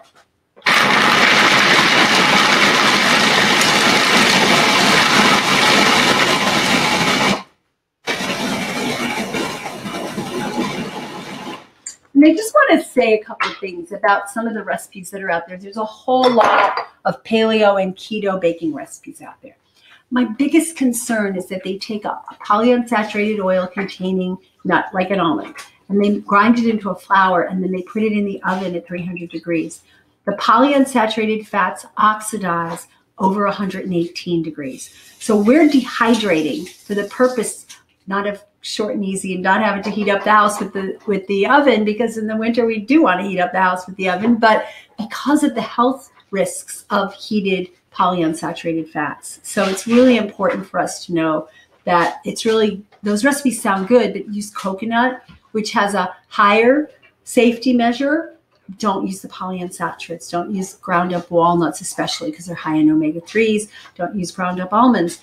Almond flour, yeah, but when you buy it, it's usually oxidized, so make it fresh yourself. I have a recipe later that we're going to use that's not going to be heated at all, and it's not even dehydrated, and it uses almond flour. Okay, so on. And generally what we're doing is we're going with this until the material starts to pull together.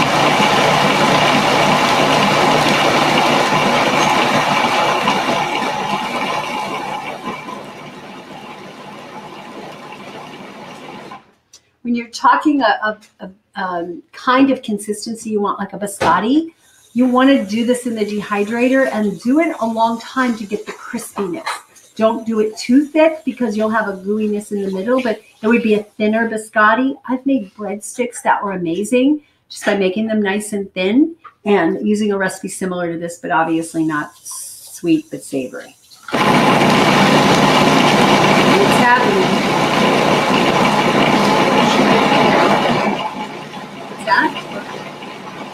people back. Yay! You missed a little section, guys. I'm very sorry about that because we had some outages, but I decided I needed to move on because it was taking too long to fix. So, but so far all I made was, and I'll show you in a minute, the jelly for the cookies, and we're going to make a cookie, the basic cookie, and we'll show you how to make thumbprints and then other kinds of cookies from there. So it's a base cookie recipe.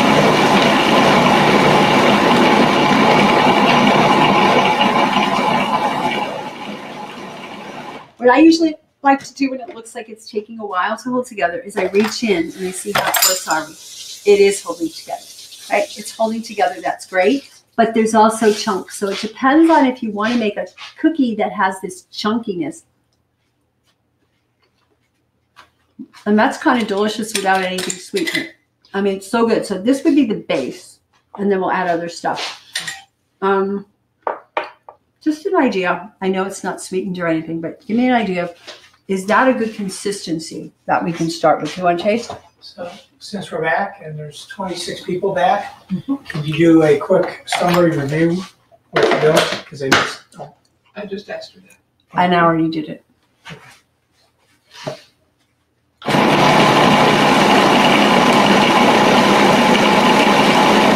It's a little too chunky. We might have made it a little less chunky. But if you like chunky cookies, you can leave it that way, you know? Yeah. It's holding together. That's what we care about. We don't want it to be mushy. Yeah. Okay. So we're going to do that. I can't tell you times on any of this because now this is the base. Remember the base. If you want to make your German cookies, I'll show you what I found to be the ingredients, which are, it's actually a little different. I should make that one too. But if you wanted to make a biscotti, like a hazelnut biscotti, you can put a hazelnut stevia in there to sweeten it. You could put chocolate stevia in there. If you wanted it to be chocolate biscotti and actually chocolate throughout, you take this recipe and you're going to add a little bit of chocolate powder to the taste that you want. If you add chocolate powder, it's bitter, so you'll have to add a little bit more sweetness. If you want to make the Mexican wedding cookies, unfortunately, that somehow fell off my radar here. But whatever the spices are in there, what I noticed about them, that there was a spice difference. If the cookies that you want to make are a little bit more buttery, then you're going to add some coconut oil or a little bit more of something creamy and liquidy. So coconut oil would be a good thing to add. Okay, so I'm just going to show you with this recipe, there's a couple of things you can do. Now we can roll it up into a ball. I'll do a small ball, and we could do just what we did before. We could either press it and get it thin, or we could take our rolling pin, which used to be right here. We take our rolling pin. Thank you. It's a heavy rolling pin. We've had this for like 35 years, or I don't know how long he had it before I met him, but he had it from the time I met him. And then we just take a cookie cutter. You guys are so efficient. One with cookie cutter. Bring my cookie cutters, whatever there are. I thought we had like 4 or 5 cookie cutters. I had pulled out earlier, and you had found them, and he said, "Oh, they're here." Okay. What we got? So I start with this cookie cutter. You clear off the stuff around the edge, and it's a very good consistency. We're going to put this one on our dehydrating thing, and we're done. Okay. So if we want to make the cookies, did you see the dehydrator tray? Yeah. So if you want to make thumbprint cookies, you can either get a cookie cutter that's beautiful and round and all that kind of stuff. And these can go in the freezer as well. They're just not going to have the crispiness that you might be expecting. So we spread these out. I'll even show you how to make chocolate chip because somebody recommended that. I'm going to spread this out. I can either shape it with my hands, or if I want to make the cookies for... I had my cookie cutters and I don't have them anymore. The thumbprints are usually round. So sometimes what you can do instead of a cookie cutter is you take a small glass, you press it down, and a lot of these cookies are round. Some of them, the biscotti's a little different shape. Okay, now I have this perfectly formed round cookie, you see? Thumbprint. That's not thick enough for thumbprint. So thumbprints have to be a little thicker, especially in the middle.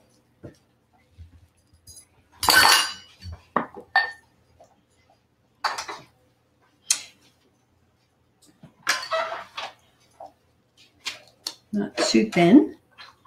This takes playing. If you've been a baker for years, you know it takes some playing to get your technique down. Yeah, cookie cutters work better. I do have them, but I don't want to take the time to find them. Thumbprint. I'm holding my hands around the edge so it doesn't crackle around the edge, but I'm putting a thumbprint in the middle. And now what I'm going to show you is what I made earlier, which is my jelly. Now, of course, you can get commercial jelly, but what's the point? We're making all this great stuff. So I made this jelly out of fresh blueberries and Irish moss gel, a little bit of lemon. So it was a cup of blueberries, a third of a cup of Irish moss gel, pinch of salt, teaspoon of lemon juice, and we didn't actually put in what I was thinking I might want to put in was a little bit of konjac. We could put a little bit of konjac in, and that would hold it together a little bit more, but this looks beautiful. Put in an 1/8 teaspoon of Lohan. Oh, and the sweetener at Lohan. So they're so pretty. It reminds me of the cookies I used to make. Now, the cookies I used to make, Scott will like this, were almond. They had almond extract. So I'm going to actually change one of these. Real. Doesn't it? It's so cute. I'll put it on here and I'll hold it up. And then I'll put it on the tray. All right. So isn't that beautiful? Thumbprint cookie. It is beautiful. Now, if you wanted something different in there, I didn't even put sweetener in there. Okay, so that's probably not going to be one that is going to be the main recipe. So we'll talk about sweetener. Almond extract would be a really cool thing to put in there because that's what my old cookies had. You put cinnamon. You can put whatever your favorite spices in there. Vanilla. It does have vanilla already in it. But is that beautiful? I love it. I'm so excited. I used to make these all the time. And I haven't made them in years. Isn't that great? We just made that recipe up on the fly, by the way. For the filling. And my top is, can't keep clearing my top away.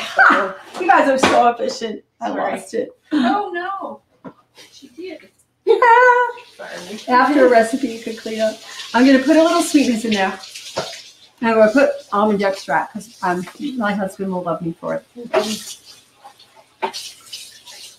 But even without a pinch of anything sweet, that recipe tastes phenomenal. I wish you guys could taste it. One day the technology, okay. My hands are so greasy I can't open it. We have our pain freezing. And I'm going to put in a very mild sweetener. Again, you can put whatever you want. Because I love my husband and I want him to love this cookie, I'm going to put some erythritol. So I'm going to put in about a half a teaspoon of erythritol. It doesn't need much because it's so yummy already. I'm going to put in, what do you think, a teaspoon or a tablespoon, Scott? Teaspoon. No idea. That's Rarely is it too much. I'm going to put a half a tablespoon. Small. You think that? There's not much filling.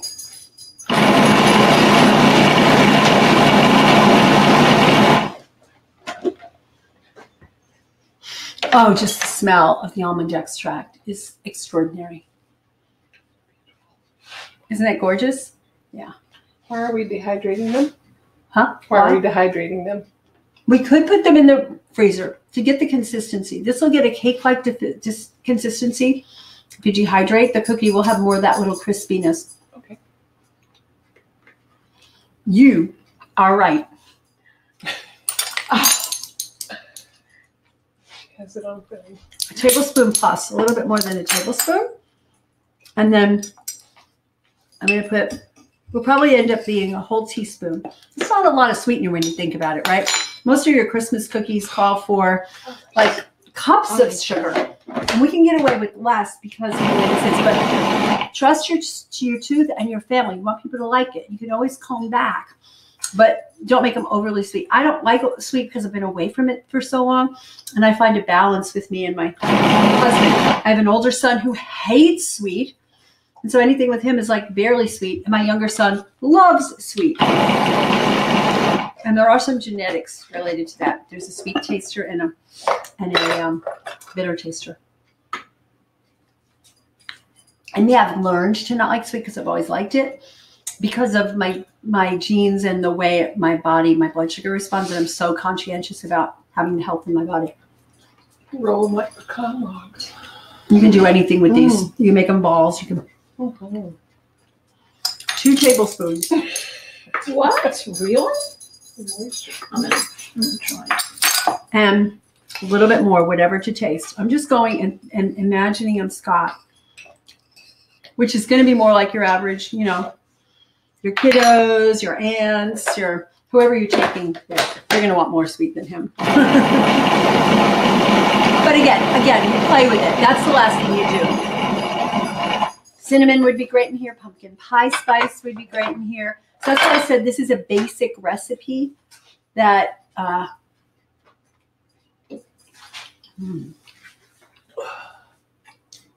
always wait till it's close till I give it to him. I like it. Scott? Yeah. And again, if you like sweeter, add sweeter. It can be Lohan, it can be stevia, it can be monk fruit, whatever, you know, you want to do. Monk fruit is Lohan. Right, so we're done. Lohan is monk fruit. What?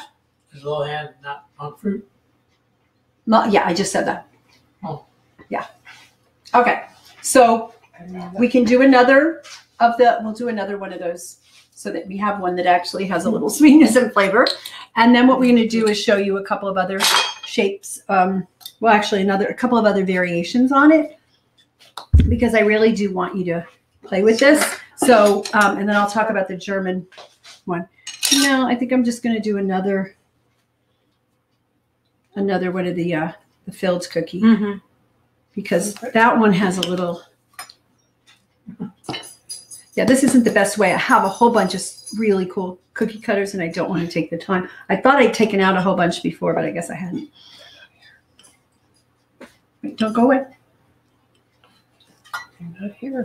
You hold your edges so that they don't fall apart. We have 3. And then you just take a little bit of this jelly. You can also use this to make your kids nut butter and jelly sandwiches. Oh my God, it's so pretty. It brings back memories. I'm going to pull out my old recipe. Oh, take a picture. I'm going to bring back my old recipe guide, and I'm going to see what else I had in that recipe. And we'll share you this recipe, this picture. Again, you'll get the whole recipe. There you go. You'll get the whole recipe guide as a member. So don't worry about it. All right. I want to talk about a couple of the others and how I would modify this recipe. Okay, so I'm going to do the German cookies separately. Let me see what okay, so gingerbread cookies. I have a separate recipe which I'll give you, but it's very similar to this. So what I'm going to do is I'm going to take some of this out so I can do something else with it. But I'm going to show you the gingerbread. And you can do it in the freezer or the dehydrator. With the dehydrator ones, I oftentimes just soak the nuts and rinse them, and then I don't dehydrate them. And with the cookies in the freezer, I do. They're just less wet. You can use the same recipe, but I'll give you both. I'll just put both of them in there. Not this gingerbread. Now we could, we'll make it, but we're going to put some spices in there. So the gingerbread spices are ginger, obviously.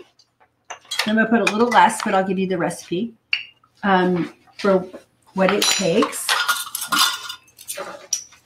So I'm not going to tell you amounts right now because the recipe will be in your guide for the full recipe. I'm just guessing based on, I'm just putting half a teaspoon of ginger, and I'm going to put in some cardamom. Cardamom is small amounts, like 1/8 of a teaspoon. The original recipe has 1/4, but that's for the full recipe. Oh, I love cardamom. I forget how much I love cardamom until I start smelling it. A little bit of clove, a little bit of cinnamon, and also you can put in pumpkin spice if you wanted to, but we'll avoid that. We'll do cinnamon. Cinnamon you can put abundantly. So this recipe calls for 2 teaspoons. I'm going to put a little less than that because this is less than half the recipe. Cloves, be careful of. Same way with nutmeg and cardamom. Little bitty bit, otherwise you get in trouble. It's too strong. So I'm just going to put a little pinch of clove and a pinch of salt, which we've been doing all along, just to bring it out. No, I don't use Morton salt. I use some sort of fresh whole salt. I probably already put the salt in there, but that's okay. You won't lose track of it. And I think that's it. I put the vanilla in already. So I'm just trying to modify this recipe to make it gingerbread and nose. No, it's just really spicy.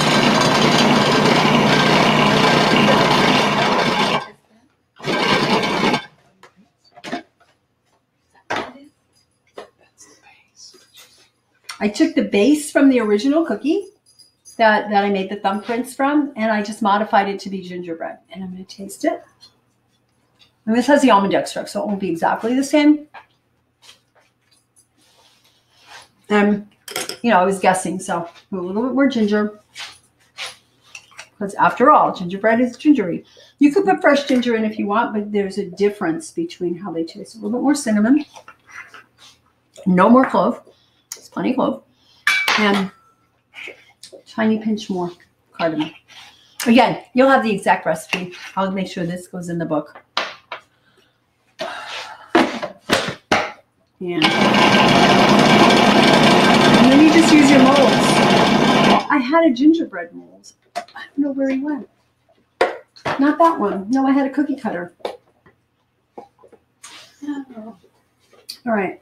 There's a basket, Scott, in the laundry room on the side above where all the laundry is and the hangers are. There's a basket that you can use. And go grab that basket and have some cookie cutters. I had them all out for the last class when we were going to do this. And they must have gotten put away someplace where I don't know where they are. So look at the difference, how it looks once you added the spices. It just looks a little different. It certainly tastes a little different. Is it gingerbready enough?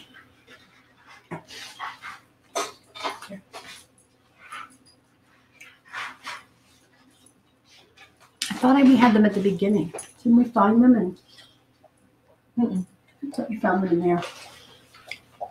Anyway, we'll just, did you find it in the basket? Yeah, the almond extract. Trees. Maple sleighs. Yeah, they got put away somewhere and they're gone.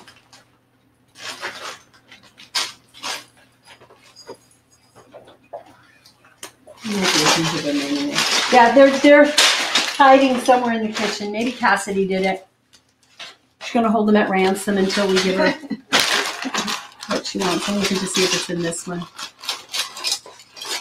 No, these are Easter ones.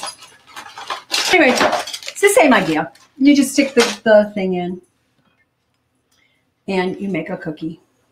Okay, for now, we'll just throw them on there. We'll do that. We'll just pull this out and do it. But I want to make, because I want to go ahead to make the, what's the other one? The German, yeah. So go ahead and just put this on the tray with these and just make them whatever shape you want to make them.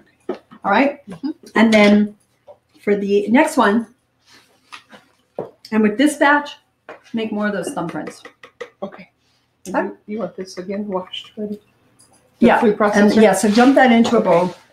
Put in a bowl, and then make the ones that are the gingerbread flavor. I think they need more ginger, which I do. Can add more ginger. And then just put them on there, make small little ones so we can serve them at the potluck if it's done, and if not, whatever. All right, and then here's the jelly. So I'm going to make I thought this recipe sounded really cool. So I wanted to make it separately because it's done a little bit differently. It's done by grinding the almonds into flour. And this is the chocolate, the German Christmas cookie. And then the other one I want to make real quick is the Florentine. So I don't wash it. No, don't take it away. No, there's no need to wash in between unless something's, if I'm going to make, going from this to like a savory something, and they need my, oh yeah, got it. All right, so I'm going to put in, the first thing I'm going to do is I'm going to take my almonds and I'm going to turn them into a flour. So I'm going to use 2.5 cups of almonds. We'll make almond flour. I'll show you how easy it is to do. These are soaked and dehydrated, so you don't run the risk of it turning into nut butter easily. It will, but not as easily. 2.5 cups soaked and dehydrated almonds.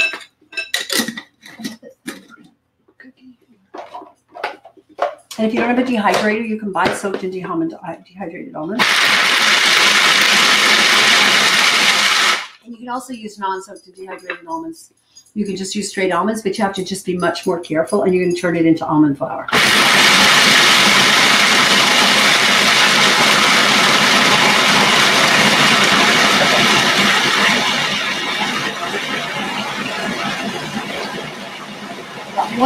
That's the gingerbread, so don't make this one. It's fine, but do that one into the thumbprints and the other into the gingerbread. That's all. Good, it's fine. You can do it. I'd love to see how it tastes. It might taste great. So now it's not almond flour; it's just almond meal. So we're going to go a little further.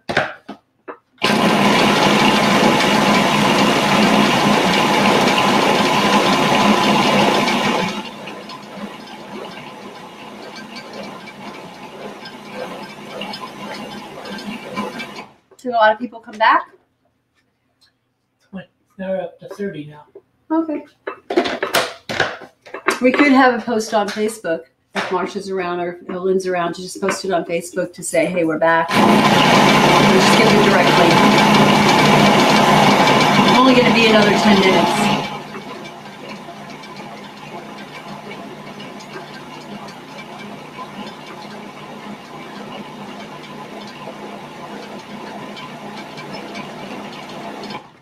Should have made this before in advance, but it takes a little while. It's not quite flour, but it's probably good enough. I'll let it go just a little longer. And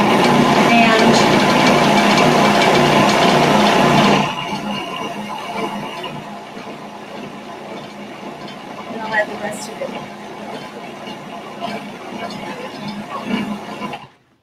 Okay. Yeah, it's good. It could go all the way to flour, but we don't have to wait. I'll turn it on when we get the ingredients ready. Use a little bit of coconut oil. If you're opposed,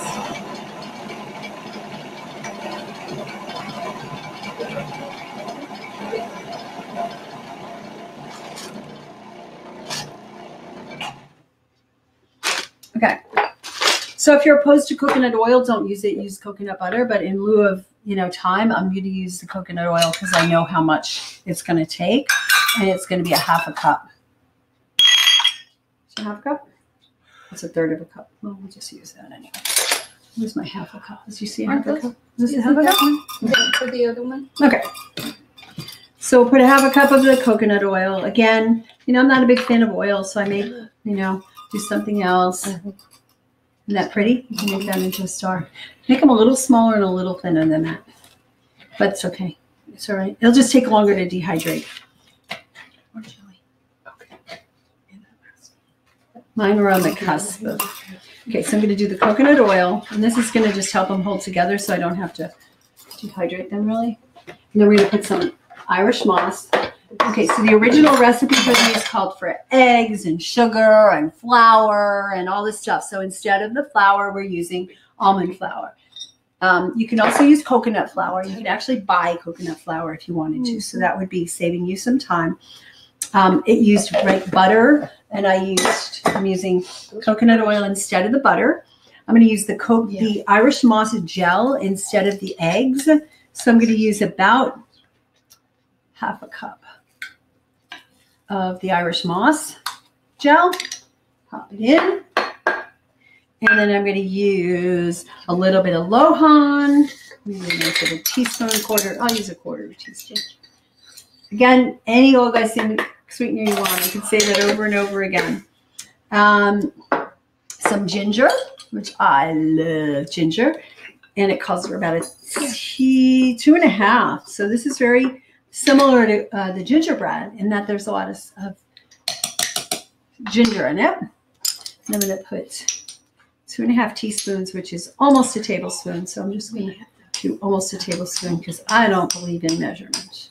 Sorry, I don't believe in measurements just because I guess. But it's close enough. Like I said, close enough for government work, as they say. Cinnamon is about a teaspoon. Aren't these beautiful? I love these. Cinnamon. You know, cinnamon's one of those that you can get away with a lot of unless you hate cinnamon. And then a tiny pinch. And I'm following the recipe, like the official recipe for this. And we're just going, it's a pinch of nutmeg, black pepper, and this is the first time I'm making this, cloves. So we're just doing a pinch, right? A pinch. Pinch. Okay? A pinch. A few sprinkles. Black pepper.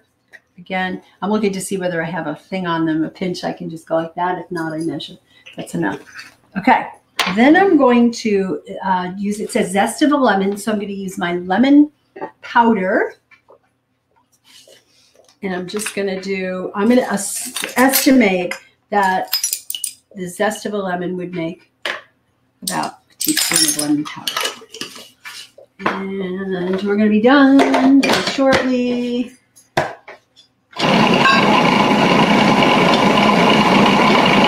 we're going to get cookie dough. Now, this is a recipe where if you are sensitive to nuts, then you can, just need something more gooey. You're going to, you can use coconut flour. Oh my God.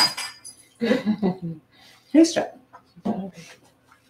Now, whenever the consistency is a little more gooey, so I'm going to drop the Irish moss down next time to, I put a half, so a quarter cup. So it'll be less gooey. The Irish moss is meant to hold it together. Isn't that good? You're good. Okay. So since I've gotten it to the point where it's a little bit over, I could, start with other ingredients.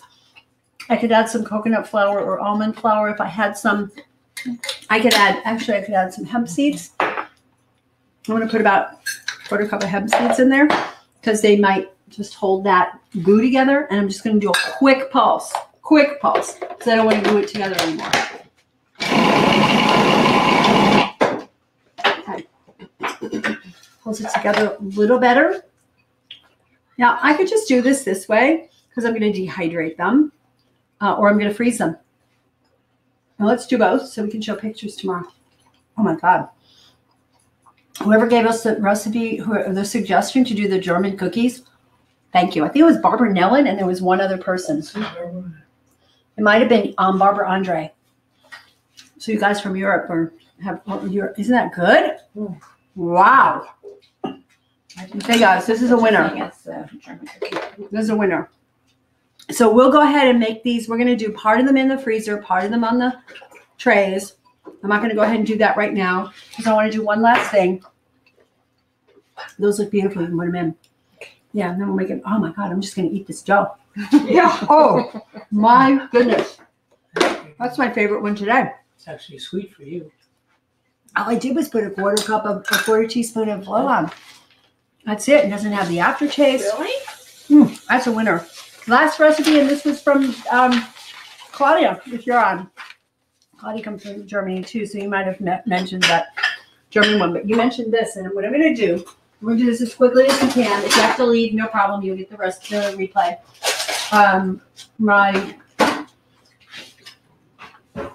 I have these cupcake trays. This is right out. The big cupcake tray. So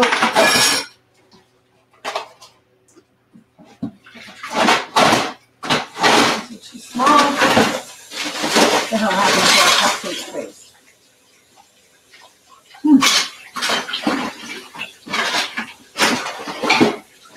For sure. I use this stuff most of the time, but around the holidays is when I do, so it's not always handy. But you take a cupcake tray, and I don't know where my full-size cupcake trays are. I want to be able to get these. But we're going to, these are kind of small. You're basically going to line your cupcake trays. Marcia said that was Barbara Andre. Barbara Andre? I think there were 2 people because I had it written down twice. Okay, good. So I'm going to just take these and put them in cupcake trays. And I'm going to just give it to you guys to do that for me while I make the filling. Yeah, so just do your best to try to make these work. Yes. And then even the ones that don't have the bottoms, they're in the drawer, but it's not a big deal. All right. Sorry if I seem like I'm rushing. I just want to make sure I get this all in. Okay, so my next thing we're going to do is what these are is a cookie that has a chocolate at the bottom and then this nut, and it could be nut and berries and nut and whatever you want it to be, gooey filling that's on top, and they're just put in the freezer. So we are going to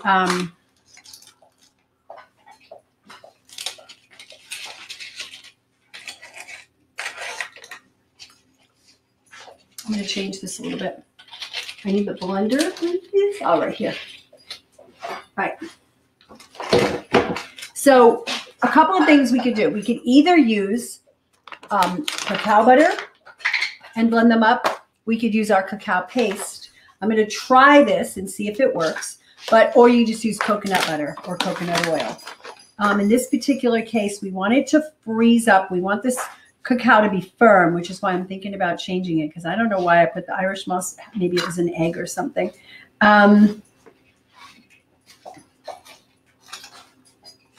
Okay. Okay, so it was just a little bit. I'm going to try it with the Irish moss, and we'll see how it goes. But I'm not going to try it with the Irish moss because I don't think it's going to go. I'm kind of using my intuition. I'm going to put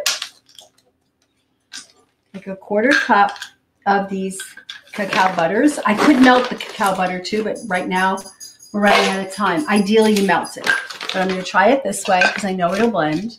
And then I'm going to put in the cacao powder. And it's 1/2 cup.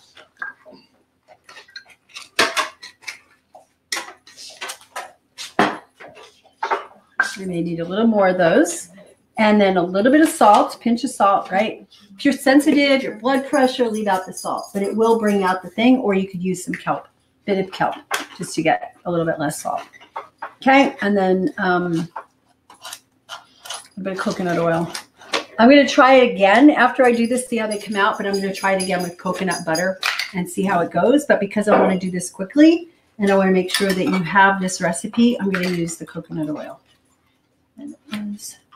Because I know the coconut oil and the cacao butter will cause them to firm pretty quickly. Mm-hmm. You only use about 1/2 cup. It's hard. Doggy is begging for nuts. Doggy knows we're in here every time we have this show. Dear Cassidy. Who's my favorite now? The nuts. So it was 1 cup of cacao. 1/2 cup of cacao? Yeah, 1/2 cup of cacao. 1/2 cup of coconut. And then I threw in a few of the, and I may add to that, the cacao butter wafers. I just want to see how well they blend in here. I did it in the blend tech a few days ago and it worked beautifully.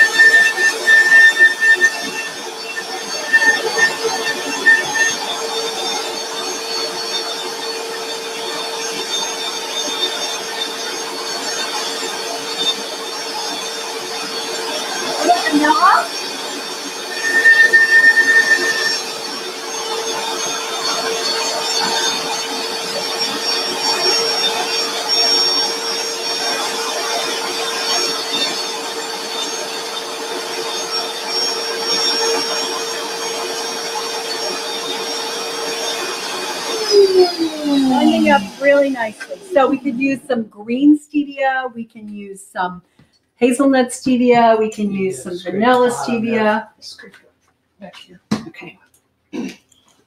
And Yeah. And the corners. All the corners are. yeah, so that happens. But I And think want it to know blended what you're really making? well.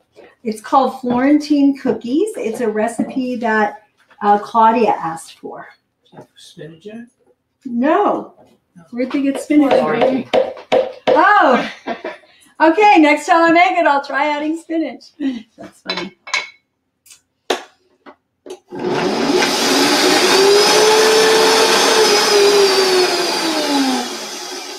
A little more.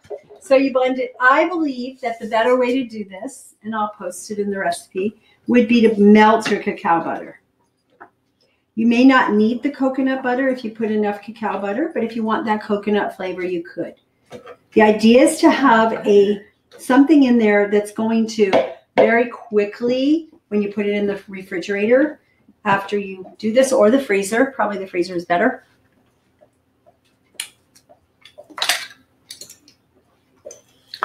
And then you sweeten it to taste. I mean, we've done a lot of erythritol. We haven't done any of this goji sweet. You put about a teaspoon of that in if you want. Recall, like there's cups and cups of sugar in these. We're putting very little in the way of alternative sweeteners, and you feel free to use more.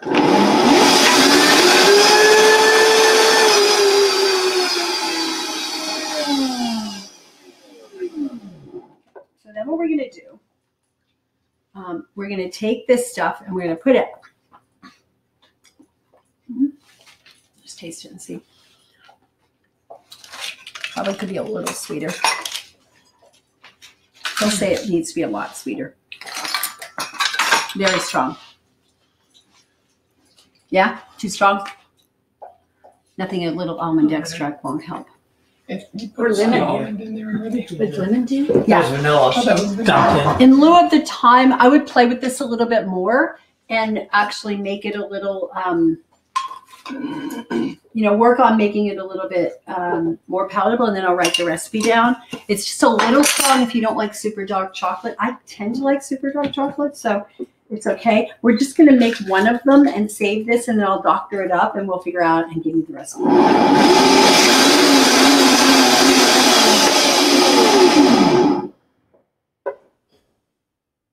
A little bit thrown off by that outage. Taste a little. Nothing lemon doesn't help. Lemon helps a lot. That did it, right? It takes, I'll stir it a little bit more. It takes away some of Very good. Lemon takes away some of the bitter. So if your recipe, whatever it is, sweet or savory, comes out a little too bitter, then you go for it. So you're supposed to divide this evenly amongst these cups. And each of them has a paper in it. So I'm just going to do a couple, one or two. And then after we finish this, we might play around with it a little bit more. We'll see how they come out. So I'm just going to put it at the bottom so that this is the base of the rest of your cookie. So it's a chocolate candy base. See, we're going to stick this in the freezer. And it should only be another couple of minutes while we make the thing, and it should freeze pretty quickly. Okay, so just do two of them. And then we're going to move on to, so this is the, what's this? Oh, these are the cookies. Put these in a bowl. You can put them in there. Oh, just these two. Don't Okay. don't do the whole thing. Just put the whole thing in. Take this and put it in that bowl there, and then just give it back to me. And we'll make those into cookies in a bit. Okay. So the ingredients for this is chopped nuts and some goji berries. Now the original ingredient called for, you can put candied fruit, you can put whatever else in there. I chose almonds and hazelnut. Again, this is the first time I'm making it. After I taste it, I may say, I'm going to try putting some other things in there, like hemp seeds. I'm always thinking the therapeutic value. Oh, maybe I can sneak in some cordyceps mushroom in there. But what I'm going to do is I'm going to just chop up my hazelnut coarse and my almonds coarse.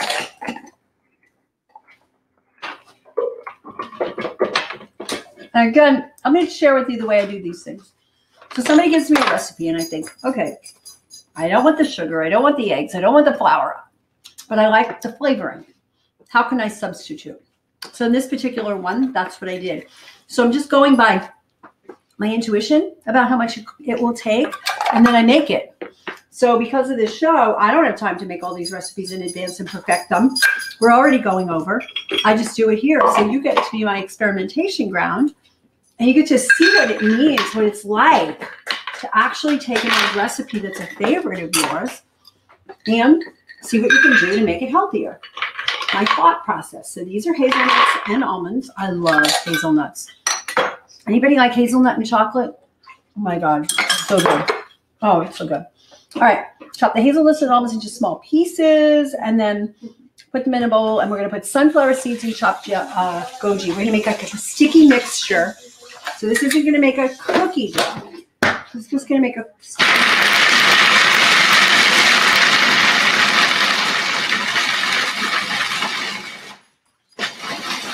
Would you look at my freezer to see if I have dehydrated almonds, not almonds, sunflower seeds in a bag at the bottom? Yes. Go raw. Yeah, that's what I'll use. Are they salted or not? If they're not, that's better. Okay, so they're sprouted with Celtic sea salt. I'll taste them first to see if this is okay. There's others. I may use the just straight ones. My hands are greasy. Would you mind? I can't even open anything. Oh, Here, okay. I have some of those in the jar, yeah. I was just hoping to use the sprouted. Just for my own digestive processes. Thank you. It's enough, just a subtle salt that'll give we won't have to add the salt to the recipe. So once this is done, I need a bowl. Do we have one of those glass bowls over there somewhere? I feel like the Mad Professor, that it starts out this beautiful, too small. I think it's too small. How about that one you had in your hand? So I feel like the Mad Professor, I started out with this perfectly pristine, clean room, and we were looking to make sure it looked good, and now it's a disaster, right? I'm going to get rid of that. We're not using it. You might use it over there, so don't wash it. Okay, so they're chopped. They're nice and coarsely, finely, whatever you prefer, but nice little chops, right? So we'll put that in the bowl. And I'm going to add the sunflower seeds, which is about, I think it's a quarter cup.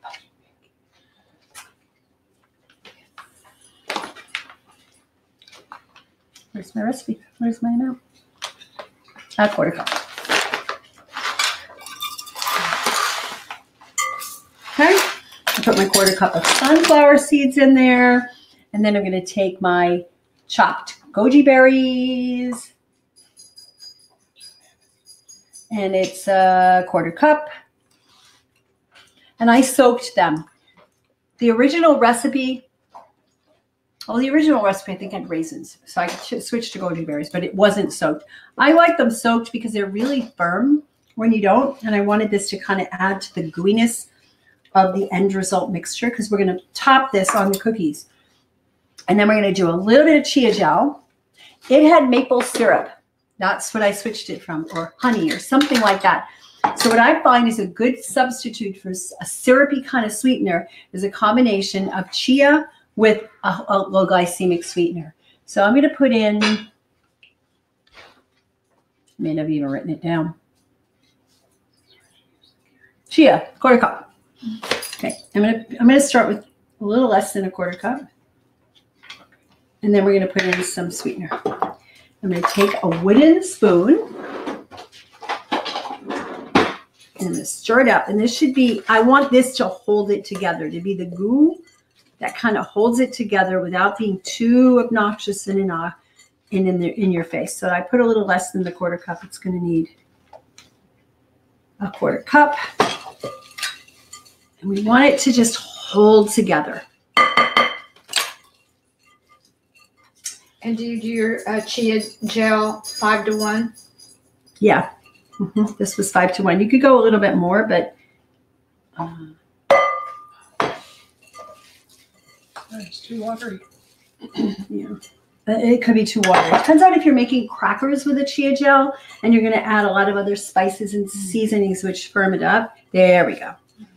And you'll add a little bit more and a little bit more till it starts to form kind of a sticky. It's not going to be as sticky as maple syrup or whatever, but it holds the goo together, right? And then see if those chocolate bases are done. Those little discs. I didn't put the sweet in yet. Yeah, you just leave it there.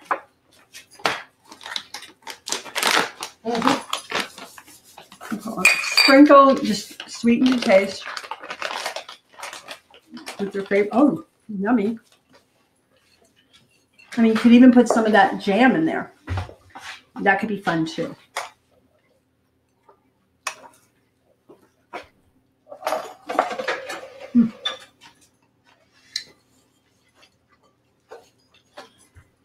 And I'd like a little something in it, like vanilla or, I missed one, orange oil.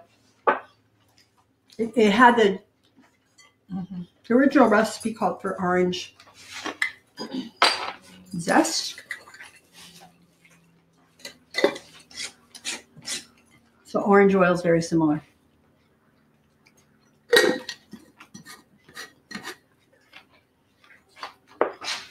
Shut up. Okay, so you can see, got my little chocolate discs held together.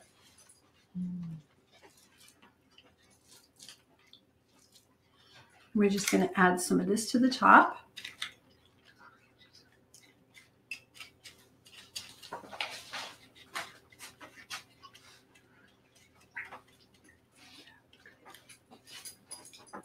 Okay, so we're going to stick them in the freezer to set fully. We're going to sprinkle with a little bit of coconut or whatever else you might want on the top, but for the quote-unquote official. And I hope that Claudia makes them so that she can tell us how close this is to what she remembers. And if she has any adaptations, she can post them on the web. If you guys aren't a member of our Unstoppable Health Facebook group, please go join because we're posting a lot of stuff there. And we're going to be doing more and more of that into the new year. Okay, if you wanted to make them pretty at the top, I could do this.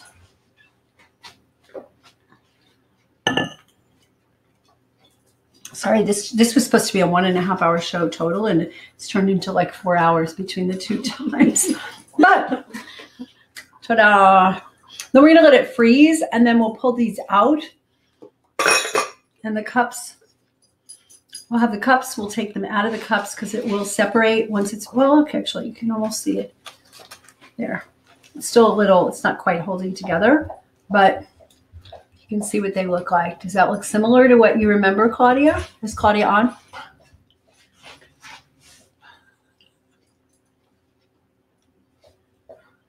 Pretty? We'll put it in the freezer to just set a little bit further. If they don't quite set the way you want them to, you can just put a pinch of coconut oil in the filling part as well. Or cacao butter. Pretty cool. So that's it. We'll provide you, I had come up with alternative recipes for several things. I'll make sure they're all in the recipe guide. I'll give this to the person who makes that recipe guide and puts it together for us. Pam, if you're watching. And then the last thing I tried to make a recipe for, but I haven't tried it yet. But you can try it. Those of you in England who like the Christmas pudding, plum pudding. Allison, okay. So you can give this a try, and we'll post this with the recipe guide. And I decided on trying macadamia nuts or walnuts, a half a cup of shredded carrot, a quarter cup blueberries, vanilla, cinnamon, ginger, cloves, salt, stevia or lohan, coconut oil, pumpkin spice, cinnamon, and orange oil. And that's what I was going to throw together to make this Christmas pudding. I've never made it. I'll give it a try during the holidays, and I'll let you know when it comes out. Maybe take a picture. So was this helpful, guys? Does anybody have questions? Look to see. We'll go ahead and make these and put them on a tray tomorrow and show you what they look like, or not tomorrow, later, before the crowds come in and eat them. I forgot to do that last time. See how those cookies are holding up? Oh yeah, let's see how the cookies are holding up. Thank you. Candies, these are candies. Candies, yes. Okay, so exactly as I thought, we're gonna put these back in the freezer. The ones with the cacao butter in them are still perfectly fine at room temperature. The ones that are made with the tahini, I'm not even going to touch because they're all gooey. You can see that they're melting.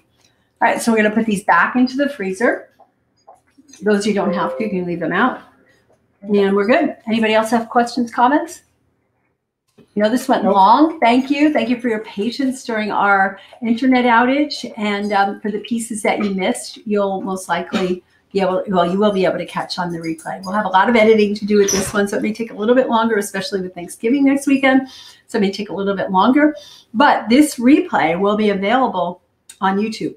The question I have is, I don't know if the part where you couldn't see us is going to actually show up on the replay on YouTube. It may be just this black, right? It may just be black. You might be hearing us. So you'll have to wait. So if you're not a member, please go to vitalhealthcommunity.com. It's a tiny little fee that will give you a whole bunch of benefit. And we really appreciate your support. These shows are a gift of love. We spend a lot of hours and a lot of people, and we just do it from the place of coming from our heart. So anything you can do to just go out and become a member and support us in doing these, we totally appreciate. So thank you very much. What do we? Oh, the frozen, the brownies that we put in the freezer. I will be the guinea pig to taste. We have some that are thinner than others, so I'll see what they taste like. But they have a nice consistency. They're kind of frozen. Good. That's the one with the kale. Yeah, this is the one with the kale. Good. What do you think? That really seems really good. We might have gone a little overboard on the salt, but okay. The thicker ones are probably, I don't know. The thicker ones, we need a knife to cut. That kale was strong. Yeah, and I didn't measure, so it probably was more than the 2 cups it was supposed to be. And it might be because it was baby kale and it has little stems in it. Normally I de-stem it. Oh, really? I use the stems for smoothies and juices. Usually don't taste the kale. I brought these to so many parties. Mainstream parties, vegan potlucks, whatever. And they always love them. And when I tell them there's kale in them, they go nuts. But follow the recipe. Do measure the kale this time. Maybe chop it would help. We did. Maybe We chopped it. chop. We chopped the Yeah, kale it- in the food In the processor. food processor. Yes, I think it's good. It's not as good It's as still it normally is, good. but yeah. All right. Have you tried it? Usually they're like, people are just swooning over them. But follow the recipe. I may have not followed the recipe exactly. You know, I might have slipped because I was talking. Thank you guys for being here. Enjoy, those of you who are in the U.S. and celebrate Thanksgiving. It's coming up in a few days, so go enjoy it and have fun and really stick to your commitment. Whenever you're thinking about, am I going to eat Aunt Sally's chocolate pudding pie that's loaded with sugar and gluten and dairy, and it's going to throw my whole health plan off for a few days or months or weeks, or I'm going to bring an amazing dish myself and I'm going to share it with the rest of them, and I'm going to stay with my commitment. I think it depends on what you want most. Don't trade what you want most for what you want in the moment. Because in the moment, we're all victims of temptation. You know, there's certain things, right? And this may be a kind of a crass analogy, but you're married for 20 or 30 years. You love your husband or your wife, and you're walking down the street and you see this like hunk of a person down the street, right? And I was like, whoa, you're not going to go do anything with this person, right? Because what you want most is this relationship that you have, not this moment of intense pleasure or whatever you think you're going to get from this amazing person. So that's the same with food, right? When you put a salad and vegetables and all these really nutritious foods into your body, that's what gives you the energy and the strength and the stamina and the clarity and the hormone balance to keep yourself healthy, prevent either recurrences or first-time occurrences of cancers and heart disease and autoimmune disease. So what do you want most? To have momentary pleasure at the Thanksgiving table with the relatives? Or do you want to live a long and healthy and happy life where you're contributing and giving and loving in your environment? And that's what it's all about. Every choice makes a difference. All right, so I've provided you with some recipes that you can use to help you to make those choices and not feel like you're deprived. I'm eating salad and they're eating chocolate cake or pumpkin pie or whatever else. You can make those choices. Those of you who are in the Vital community, I suggest for the Thanksgiving meal, Christmas meal, Hanukkah meal, whatever, that you go in and you look at the previous years that we've done it. We've done holiday celebration foods. We've done stuffing, and we've done the substitutes for the traditional mashed potatoes loaded with butter and cream. We've done substitutes for all of that. It's all in the library. So you go to the page that says recordings, and you look back. It's all organized by date and then a list of the topics. Find the ones you want to watch, download the recipe guides. You don't have to watch them. You can just use the recipes and enjoy it. If you're not a member, go to vitalhealthcommunity.com and become a member, become a premium member, and you get access to the whole library. In fact, it's like, I don't know, it's probably 80 different Vital Health talks in addition, or kitchen classes, in addition to the health talks, which teach you about labs and thyroid and adrenals and blood sugar and all kinds of stuff. So when you average it out, you get probably 175 videos and recipe guides and recordings, and it costs you $20. Well, for the premium, it costs you like $200. So really what you're getting is for $1 of session, you're getting a whole collection. And I really encourage you. $1 a session. So I encourage you to do it, give it a gift for your health. And my love goes out to you. Many blessings for a happy holiday season. VitalHealthCommunity.com. Those of you who are members, I so appreciate you. I love meeting you on the calls. I think the next call is on December 14th? 15th. The next call, the next show like this is on December 15th, but we also have in between our Q&A, which I believe there's one next week on Monday, the Monday before Thanksgiving. So if you have any questions about any of this, you guys are already in or joining, you'll get to come and ask me questions. And next month, we're actually going to bring in 2 of my special coaches who are like super amazing, Linda Buer-Johnson and Steph Jackson. And they're going to be available to answer your questions while I am away at a conference, and you're in good hands with them. So, and our next month's topic is, this month's topic was blood pressure. So once you join, you'll get immediate access to that. And those of you who are in the community but missed that call, I heard it was really good. People said it was really good. I did it. And then next month we have Kimberly Ward talking about trauma and the effects of trauma on your body. So thank you so much, and we'll see you soon. Bye now.